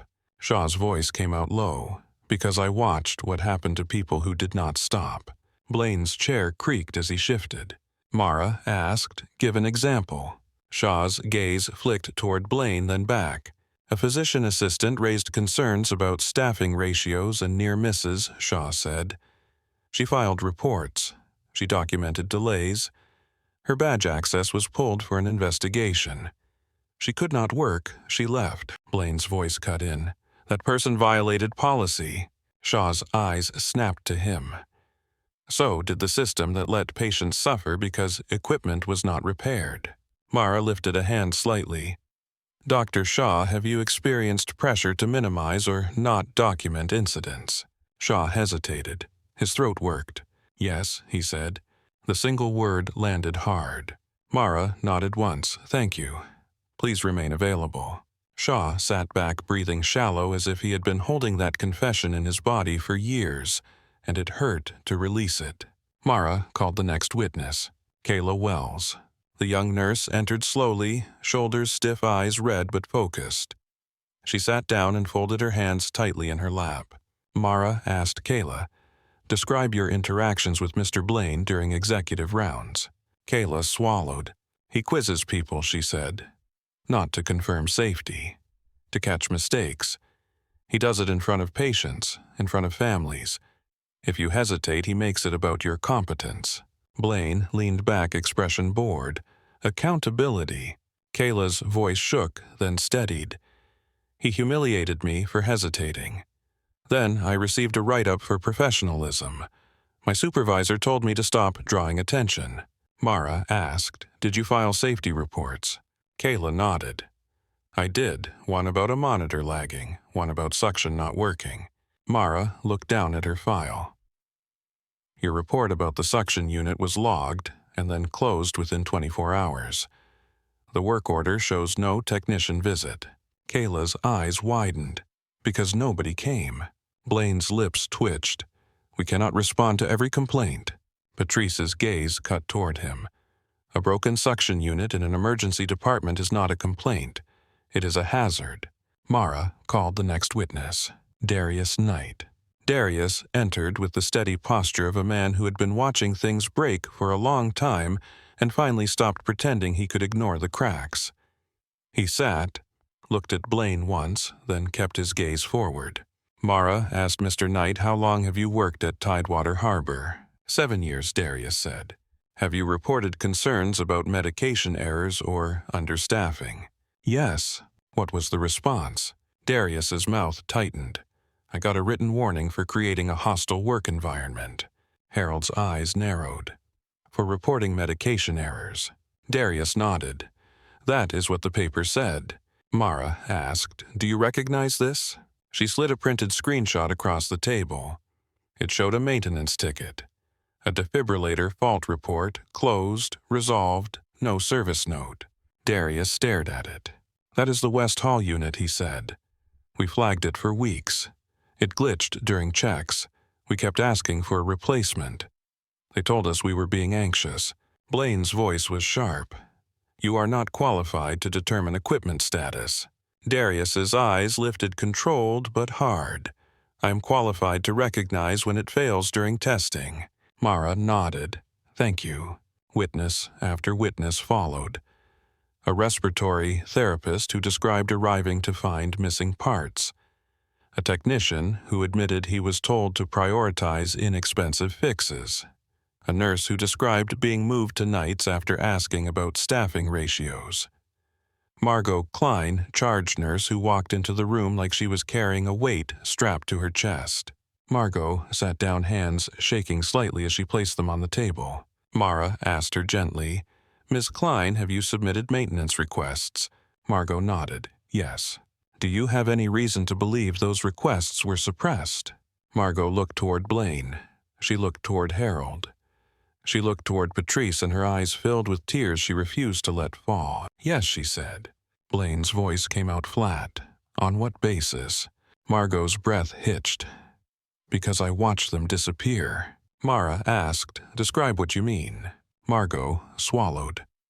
"I filed the request. I got the confirmation number. I came back later, and it was not there.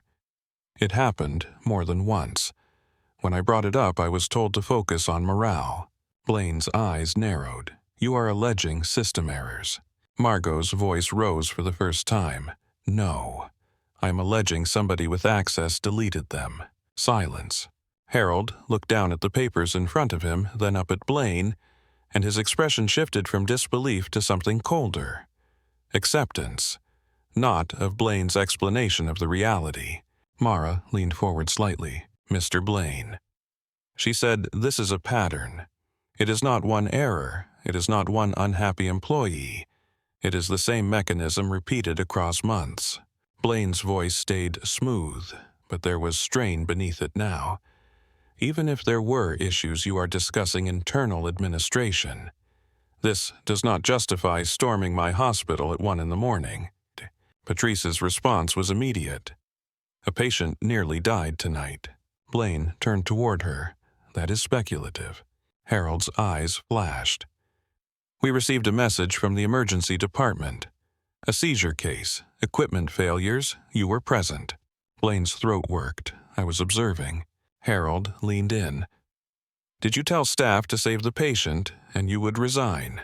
The room tightened. Blaine's eyes flicked around, searching for support. There was none. "It was rhetorical," Blaine said. "A motivational statement." Mara's expression did not change, but her eyes sharpened. "Motivation is not your jurisdiction in the middle of a resuscitation." Blaine's face flushed slightly. "This is turning into a character assassination." Mara nodded to the younger investigator who switched the projector screen. A video clip appeared. Security footage from a hallway. Blaine, during rounds, leaning in close to a nurse voice, animated the nurse, shrinking back eyes on the floor. No audio, but body language did not require it. Patrice's lips pressed tight. Harold's hands clenched. Mara let it play for 10 seconds, then tapped the screen off. Hostile workplace pattern, she said. Repeated, documented, used to suppress reporting. Blaine's composure began to fracture. This is absurd, he said. You cannot interpret footage without context. Mara's voice stayed even. Then provide context for altered records. The younger investigator changed the screen again. A side-by-side comparison of an incident report draft and final version. The final version was sanitized. Key details missing. Names removed. Equipment failure mentioned vaguely. Mara looked at Blaine. Explain this. Blaine leaned forward. Compliance review. We removed speculative language. Patrice's voice was cold. You removed the equipment serial number and the maintenance ticket reference. That is not speculative. That is traceable. Blaine's eyes narrowed. We protect the institution. Harold's voice sharpened. The institution exists to protect patients. Blaine sat back. For the first time, his hands were not relaxed. They gripped the chair arms like he needed to hold himself in place. Mara closed one folder and opened another. There is also evidence of non-disclosure agreements used in severance packages for staff who raised safety concerns, she said. Blaine's mouth tightened. Standard legal practice. Patrice's eyes cut to him. Not when it is used to silence safety reporting. Mara's gaze returned to the board. The complaint included access to files not visible through normal staff accounts, she said. Internal communications. Draft incident reports. Logs showing ticket deletion. Someone provided this intentionally. Harold looked at Mara. Who? Mara's eyes moved toward the door. Before we answer that, she said, I want to clarify that retaliation against a whistleblower can carry significant penalties. State and federal. This hospital has military contracts. There are additional oversight layers. Blaine's eyes flashed at the mention of contracts. The Navy was a lifeline and a leash. He knew it. Harold's voice was low. Who gave you this? Mara nodded once and the door opened. Hannah Pierce stepped into the conference room in her scrub's hair still pinned, face calm. She looked like she had walked out of a trauma bay and into an interrogation room without changing pace. She did not carry a folder. She did not need to. The evidence was already on the table. For a second, the entire room went silent in a different way. Not shock, recognition. Blaine's eyes widened, then narrowed, anger flaring bright and immediate. You, he said. Hannah met his gaze without blinking. Yes. Blaine stood up so fast his chair scraped the floor. You accessed restricted systems. You stole records. Hannah did not move. Mara's voice cut in. Sit down, Mr. Blaine. Blaine looked at her incredulous. Mara's tone sharpened slightly. Now? Blaine's breath was shallow. He sat, but his eyes stayed locked on Hannah like he wanted to burn her down with a stare. Harold's voice was tight. Hannah, why are you here? Hannah looked at Harold, then at Mara, then back to Blaine. Because someone has to say out loud what everyone has been surviving quietly, she said. Patrice leaned forward. Did you provide the documentation? Hannah nodded once. I did. Blaine barked a short laugh. Confession. Great. Arrest her. Mara's eyes did not move from Hannah. Captain Pierce, describe how you obtained the files. Hannah's voice stayed calm, precise. I had legitimate access to patient histories, she said. Night shift nurses review records for continuity of care. I noticed inconsistencies. Incident reports that ended abruptly. Maintenance tickets that did not match equipment condition. Draft reports that differed from final versions. Blaine's voice cut in. So you went on a fishing expedition. Hannah turned her head slightly toward him. I went on a patient safety check. Mara asked, did you alter any records? No, Hannah said. I documented what I found. Screenshots, logs, timestamps. I preserved originals. I built a chain of custody. Blaine's eyes flashed. You are not law enforcement. Hannah's gaze did not waver. I am a nurse. When something is wrong, I chart it. Patrice's voice was careful. Did you remove patient identifying information? Hannah nodded. I redacted what was not necessary. The point was the pattern, not the names. Mara's expression remained professional, but there was a flicker of approval that lasted half a second. Harold looked at Hannah, voice strained. Why now? Hannah's eyes shifted for the first time, not away in fear, inward toward something old and sharp. Because I have seen this before, she said. Blaine's mouth tightened. Here we go. Hannah ignored him. Her voice stayed level, but the room felt the tension rise. 5 years ago, Hannah said my sister went in for a routine laparoscopic procedure in Cincinnati. Her hands were still at her sides, but her fingers curled once, then relaxed. The camera system malfunctioned, she continued. It had been flagged for maintenance. The flag was dismissed. During her surgery, the image froze at the wrong moment. A complication occurred. The incident report disappeared. The maintenance logs were altered. Blaine's eyes went still. Hannah's gaze returned to him. The administrator at that facility did not face consequences. He was reassigned. Silence pressed down on the room like weight. Harold's voice came out low. Who? Hannah did not blink. Carter Blaine. Blaine's chair creaked as he shifted. His voice was sharp. That is a lie. Hannah's tone did not change. It is not. Mara nodded to the younger investigator who tapped his tablet. A document appeared on the projector screen. A public record excerpt. A court filing header. A name. Blaine stared at it. Patrice's breath caught. Harold's eyes narrowed further, and something in his face hardened into certainty. Blaine's voice rose. I was not responsible for clinical equipment. That is facilities. Hannah's voice stayed calm, cutting through. You were responsible for the culture that made people afraid to document, she said. You were responsible for the decisions that treated maintenance warnings like suggestions. You were responsible for the cover. Blaine's face flushed. You took a job here to target me. Hannah looked at him steadily. I took a job here because my mother lives here, and this was the nearest trauma center.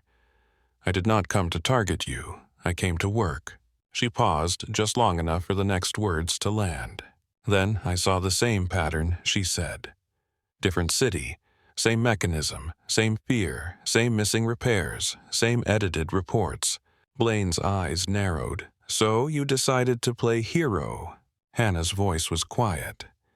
I decided to stop watching patients pay for your management style. Mara leaned forward. Captain Pierce, did you file the complaint anonymously? Hannah nodded. Yes. Why anonymously? Hannah's gaze flicked briefly to Kayla's testimony folder on the table to Darius's written warning to Margot's trembling hands earlier. Because this place punishes people for speaking, Hannah said. Blaine scoffed. That is melodrama. Harold's voice snapped. Carter, enough. Blaine looked at him incredulous. You are taking her word. Patrice lifted a binder and let it drop onto the table with a heavy thud. We are taking the evidence, she said. Mara's voice remained controlled. Mr. Blaine, the documentation provided aligns with independent records. We have verified maintenance logs. We have verified access edits. We have verified matching patient complaints. Blaine's mouth tightened. I want my attorney. Harold nodded once. You can have counsel. Not tonight. Tonight we determine immediate risk to patients and staff. Blaine's voice rose. You cannot terminate me based on an overnight ambush. Harold leaned in, and his voice dropped to something dangerous in its calm. We can terminate you because you lied to this board, he said. Because you endangered patients. Because you created a culture where people were afraid to do their jobs. Blaine's eyes flicked around the room, searching for a crack in their unity. He found none. Even Patrice, who had worked beside him, looked at him like he was a liability now. Mara stood. Before the board votes, she said, I need one more statement for the record. She looked at Hannah. Captain Pierce, did you witness Mr. Blaine interfere with care tonight? Hannah's eyes did not move. Yes, she said. Blaine snapped, I observed. Hannah continued, voice even. He entered the trauma bay during an active resuscitation. He obstructed the corridor. He pressured staff. He used a dying patient as a public test. Harold's jaw tightened. Mara turned to Dr. Shaw, who was still seated, shoulders stiff. Dr. Shaw, Mara, asked, "Did Mr. Blaine's presence affect care?" Shaw swallowed. His eyes flicked toward Blaine, and for a second, old fear tried to rise. Then he looked at Harold, at Patrice, at Mara, at Hannah. He inhaled. "Yes," Shaw said, "it did." Blaine's face went rigid. Harold sat back slowly, as if the decision had solidified into something physical. He looked at the board members beside him. They exchanged brief glances, the kind that carried a full conversation without words. Harold stood. "Carter Blaine," he said, voice formal. "Effective immediately. Your employment as Chief Executive Officer of Tidewater Harbor Medical Center is terminated." Blaine's mouth opened. No sound came out at first. Then his voice surged sharp with disbelief.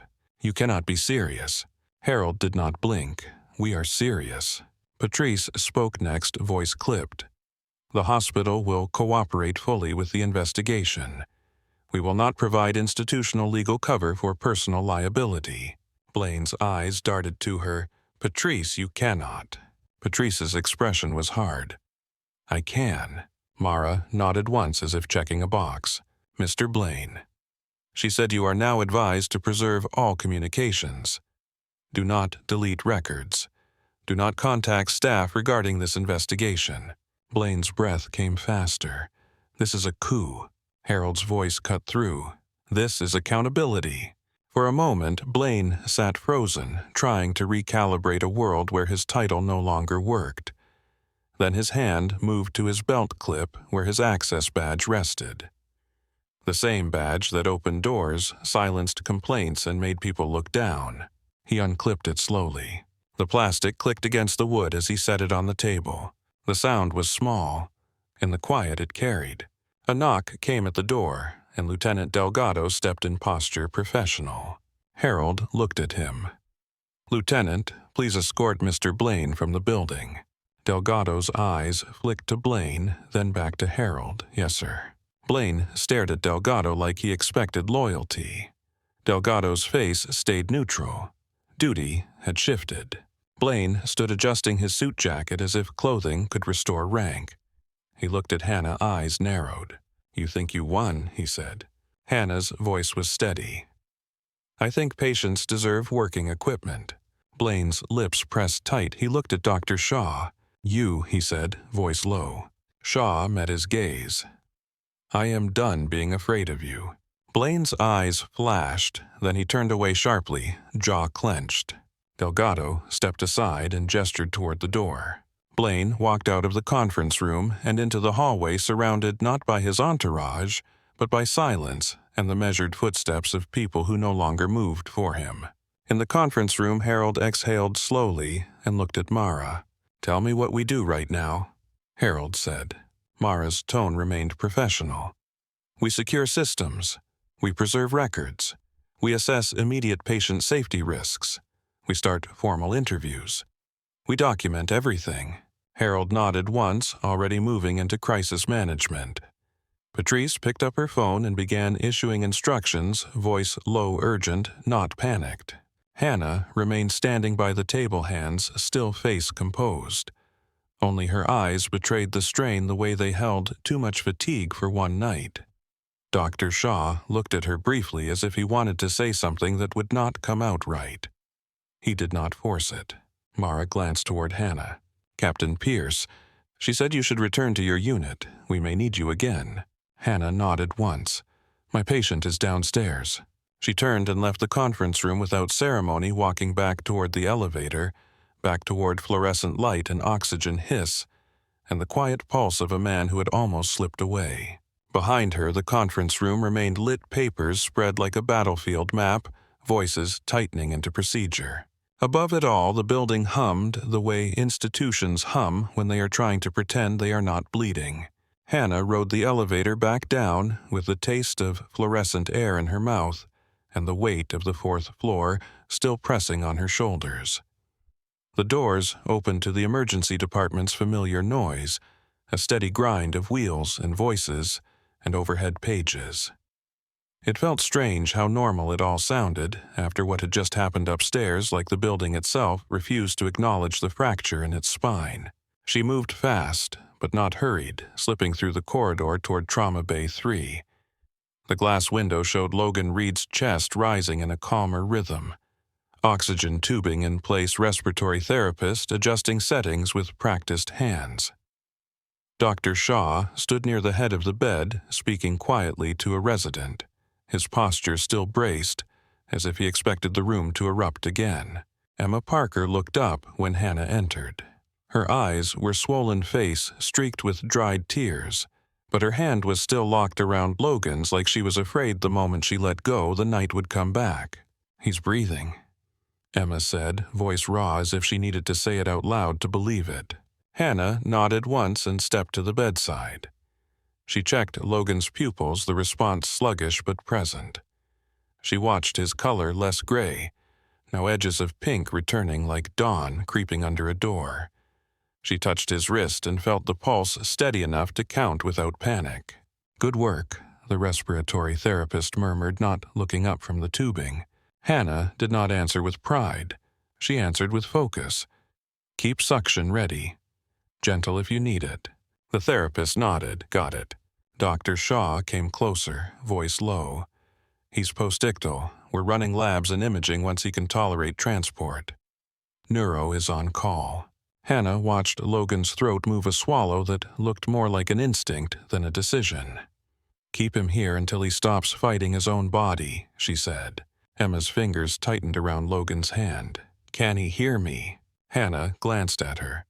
"Talk to him like he can. It helps, even if he never remembers." Emma leaned toward Logan's ear voice, trembling. "I'm here. I'm right here." Logan's eyelids fluttered. It might have been coincidence. It might have been her voice. In the ER, you learned not to demand certainty from fragile things. Margot appeared in the doorway, face pale hair coming loose from its tight twist. Her eyes moved around the room as if expecting Blaine to step back in and undo the last 10 minutes with a sentence. "It's done," Margot whispered. Hannah did not ask what done meant. She already knew. The air felt different, like the pressure system in the building had shifted. Fear did not vanish, but it stopped being the only weather. Dr. Shaw's phone buzzed. He looked at the screen, then at Hannah. Something like disbelief flickered across his face. "It's official," he said. "Board vote terminated, effective now." Emma stared at him, not fully understanding. "Who's terminated?" Shaw looked at her, then back to Logan. Someone who shouldn't have been near a patient tonight. Emma's eyes darted toward the hallway as if she might see the man. He was here. The suit. The way he looked at Logan like he was nothing. Hannah kept her voice even. "He's gone." Emma's breath hitched. She nodded once slow, like she was filing the information away in the same place she would store the memory of monitors screaming and her own hands shaking. "Thank you," she said to Hannah, the words simple but heavy. Hannah checked Logan's oxygen one more time, then stepped back half a pace. "Stay close," she told Emma. "If he wakes, confused, anchor him. Tell him his name. Tell him where he is. Keep your voice steady." Emma nodded. "Like you did." Hannah's mouth tightened slightly, not a smile, not quite, like we did. The rest of the shift moved in a different tempo. Not slower, not easier, just less bent around one man's shadow. Nurses spoke in normal voices. No one glanced up at cameras before finishing a sentence. When the respiratory therapist requested a replacement part for a suction canister, he said it out loud at the station, and Margot answered without flinching. "We'll get it," she said. And for the first time it sounded like a promise instead of a wish. Near the end of the night, Hannah stepped into the corridor for a quick breath of air. The main entrance was visible from the emergency department, the glass doors reflecting the bright interior like a mirror. She saw Frank Delgado there, posture straight, escorting Carter Blaine across the lobby. Blaine's suit was still crisp, but he moved differently now. Shoulders tense, head turning slightly as if he expected someone to step out and restore his rank. Staff stood along the hallway edges, not blocking him, not cheering, just watching. Kayla was there near the nurse station, arms folded tight, eyes fixed on Blaine as he passed. Darius stood a few feet away, expression hard but quiet. Margot watched without moving. Blaine's gaze swept the corridor and landed on Hannah. For a second, his eyes sharpened with something bitter and personal. He opened his mouth as if he might say something that would cut. Delgado shifted one step closer, not threatening, simply present. Blaine closed his mouth. The glass doors opened. Cold, early morning air spilled into the lobby. Blaine stepped out into darkness and wet pavement, and the doors shut behind him with a soft seal that sounded louder than any slam. Delgado turned back toward the building and caught Hannah's eye. He gave her a small nod. Not gratitude, not celebration. Recognition, the kind you share when you have watched people survive something that should never have been normal. Hannah returned to Trauma Bay 3. Logan slept in uneasy stretches, breath, steady hands twitching now and then, as if the last remnants of the seizure still tried to claim territory. Emma sat close, exhausted eyes half closed, but refusing to leave. Hannah adjusted a blanket, checked the line, and documented the change in status with the same methodical care she used for everything else. In uniform, she had learned that the record was as important as the rescue. It was what kept the story from being rewritten by whoever held the highest rank. When the sun finally climbed enough to brighten the edges of the parking lot, Hannah's shift ended.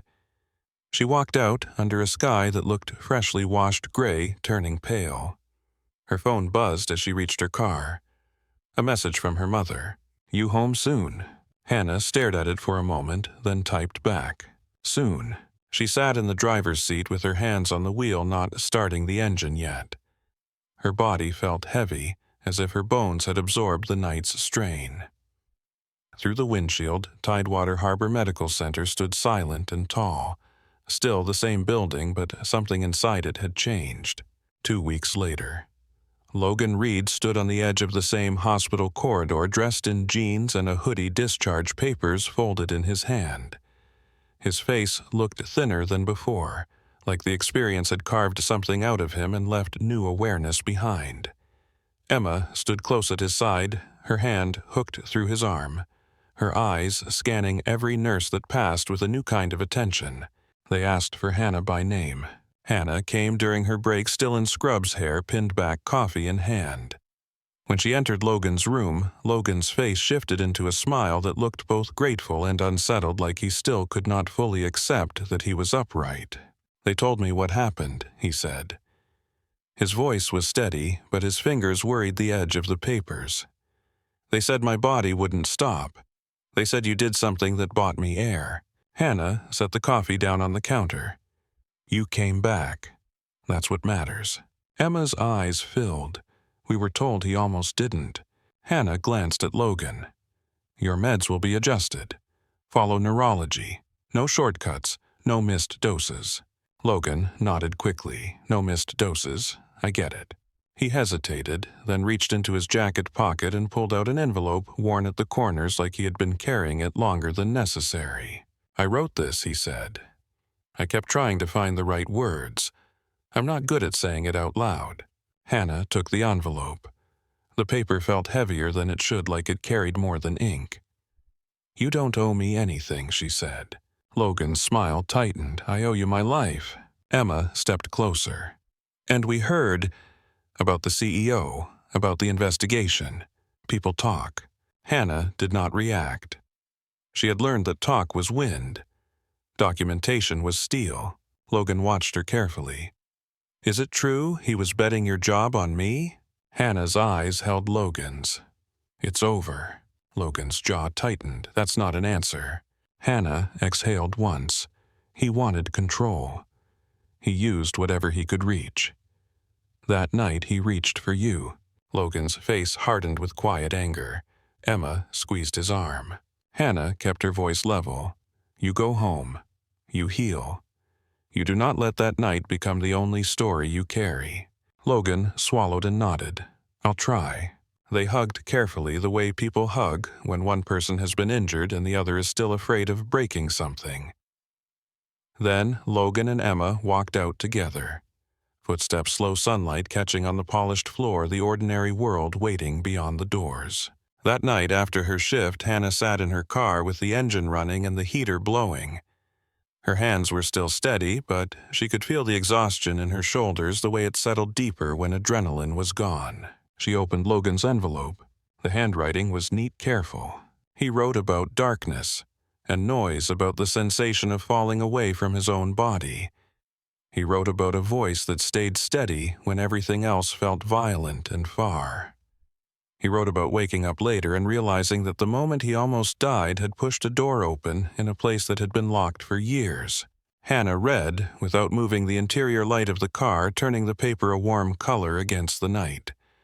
When she finished, she folded the letter and slid it back into the envelope with the same care she used when returning a medication vial to its slot.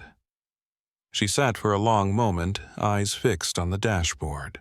Inside the hospital behind her, the building continued a night shift, taking over day shift patients, arriving, nurses moving monitors, humming. But now there were investigators in and out, board members walking halls with tense faces, AT staff hauling servers into secured rooms. The place felt like it was being searched from the inside out. 3 months later, the emergency department looked the same at first glance, but you could feel the difference if you paid attention. New monitors lined the walls, their screens bright and responsive. The defibrillator that used to glitch during checks had been replaced, not patched, not delayed, replaced.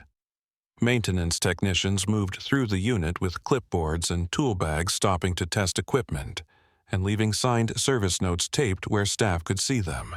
The new CEO arrived without entourage. Dr. Naomi Reyes walked the emergency department with a posture that carried its own authority. She was in her 60s, hair pulled back, eyes clear, voice calm. She wore a simple suit that looked chosen for function, not dominance. Her badge read Chief Executive Officer, but she moved like a clinician first. She stopped at the nurse station and looked at the whiteboard, then at Margot. "How many nurses on tonight?" Reyes asked. Margot blinked, surprised by the directness. 4 in the ED, ma'am." Reyes's eyes narrowed slightly. "How many should you have?" Margot hesitated, still trained by the old fear. Then she saw Reyes's expression, not punitive, not mocking, waiting. 6, Margot said. Reyes nodded once. "Write it down. Send it to my office. If staffing is unsafe, we fix it." No one laughed. No one checked a camera. The words landed in the unit like something rare and heavy. Dr. Shaw chaired the newly formed Patient Safety Committee, a title he wore with an uncomfortable seriousness. In the first meeting, he spoke less than expected. He listened. When he did speak, it was precise and stripped of excuses. "We are not burying near misses," he said, voice steady. "We are not punishing reports. If you document a failure, you are protecting patients. That is the job." Kayla sat in the meeting, hands folded, eyes fixed on her notebook. Darius sat beside her, arms crossed, expression guarded but present. Margot sat at the table too, looking like someone who had been given a second chance and did not intend to waste it. Hannah attended one meeting, then returned to nights. Reyes offered her a supervisory role, then an administrative seat, then a chance to speak at a hospital-wide event about patient safety reforms. Hannah declined each time politely, without drama. "I'm an ER nurse," she told Reyes. "That's where I'm useful." Reyes studied her for a moment, then nodded. "Then we keep you there." On a Tuesday evening, Hannah walked into the emergency department and felt the quiet rhythm of a system working the way it should. Not perfect. Hospitals were never perfect. But the machines responded. The med cabinet opened. The supply shelves were stocked with the right things in the right places. A young nurse stood near the station holding a clipboard like it might save her. She checked her badge twice, eyes wide, posture stiff with first-day nerves. Hannah approached with a cup of coffee she had grabbed without thinking. She held it out. Brooke Miller, the name tag read. Brooke looked up, startled. "Yes." Hannah's voice softened slightly. First day. Brooke let out a breath that sounded like relief at being seen. Is it that obvious? Hannah's mouth twitched. Only to people who remember their first days. Brooke took the coffee with both hands like it was a lifeline. Thank you. Hannah nodded toward the board. You'll do fine. Stay with your training. Ask questions. If something feels wrong, you speak up. Brooke swallowed. I heard stories about how it used to be. Hannah's gaze stayed steady. It used to be different. Brooke hesitated. People say it changed because of you. Hannah did not look away. It changed because people documented what they saw. Brooke's eyes searched Hannah's face. Is that the same thing? Hannah paused for a beat, then answered carefully. It is what makes change possible. A call came over the radio. A chest pain in Bay 2. Hannah turned, already moving. Brooke followed a half step behind, still clutching the coffee. Where do I go? Hannah pointed. With Kayla. She'll show you how we run triage. Brooke's eyes widened. Kayla Wells. The one who testified. Hannah's expression did not change. The one who knows her job. Brooke nodded quickly and moved toward the station. Kayla looked up, met Brooke's eyes, and gave a small nod that looked like permission to breathe. Later, in the middle of the shift, a monitor in Bay 4 flickered once. Not a failure, just a brief glitch. The old version of this place would have swallowed it. Staff would have ignored it to avoid becoming a problem. Now, Tina tapped the screen, frowned, and said out loud, "That's new." Margot walked over immediately. "Log it," she said. "Maintenance will check it before morning." No one flinched. Hannah watched the exchange from across the room and felt a quiet easing in her chest. Not relief, not triumph. Just the absence of constant tension. Near midnight, she stepped into the supply room and saw a sealed bottle of sterile water on the shelf lined up with others. Ordinary, unremarkable. She took one and set it on the counter near the trauma bay, not as a symbol, not for drama, but because she knew how quickly the night could turn, and how often the simplest tools mattered when everything else failed. She checked her phone on break and saw a message from her mother. "You eating enough?" Hannah typed back. "I ate." Her mother replied a minute later. "Good, come by tomorrow." Hannah stared at the screen, then slipped the phone back into her pocket. She returned to the floor. In Trauma Bay 3, a different patient lay breathing under oxygen, not seizing, just scared. A man with a deep laceration to his forearm from a shop accident, eyes wide, voice shaking as he tried to apologize for bleeding on the sheets. Hannah approached and spoke calmly. "You do not apologize for being injured." The man swallowed. "It hurts." "I know," Hannah said. "We take care of it." Brooke stood nearby, watching, face tense with the desire to do everything right. Hannah handed her gauze and watched Brooke's hand steady as she followed instruction. "Pressure here," Hannah said. "Firm, not crushing. Hold it." Brooke nodded and did exactly that. The monitor hummed. The room moved. The night carried on.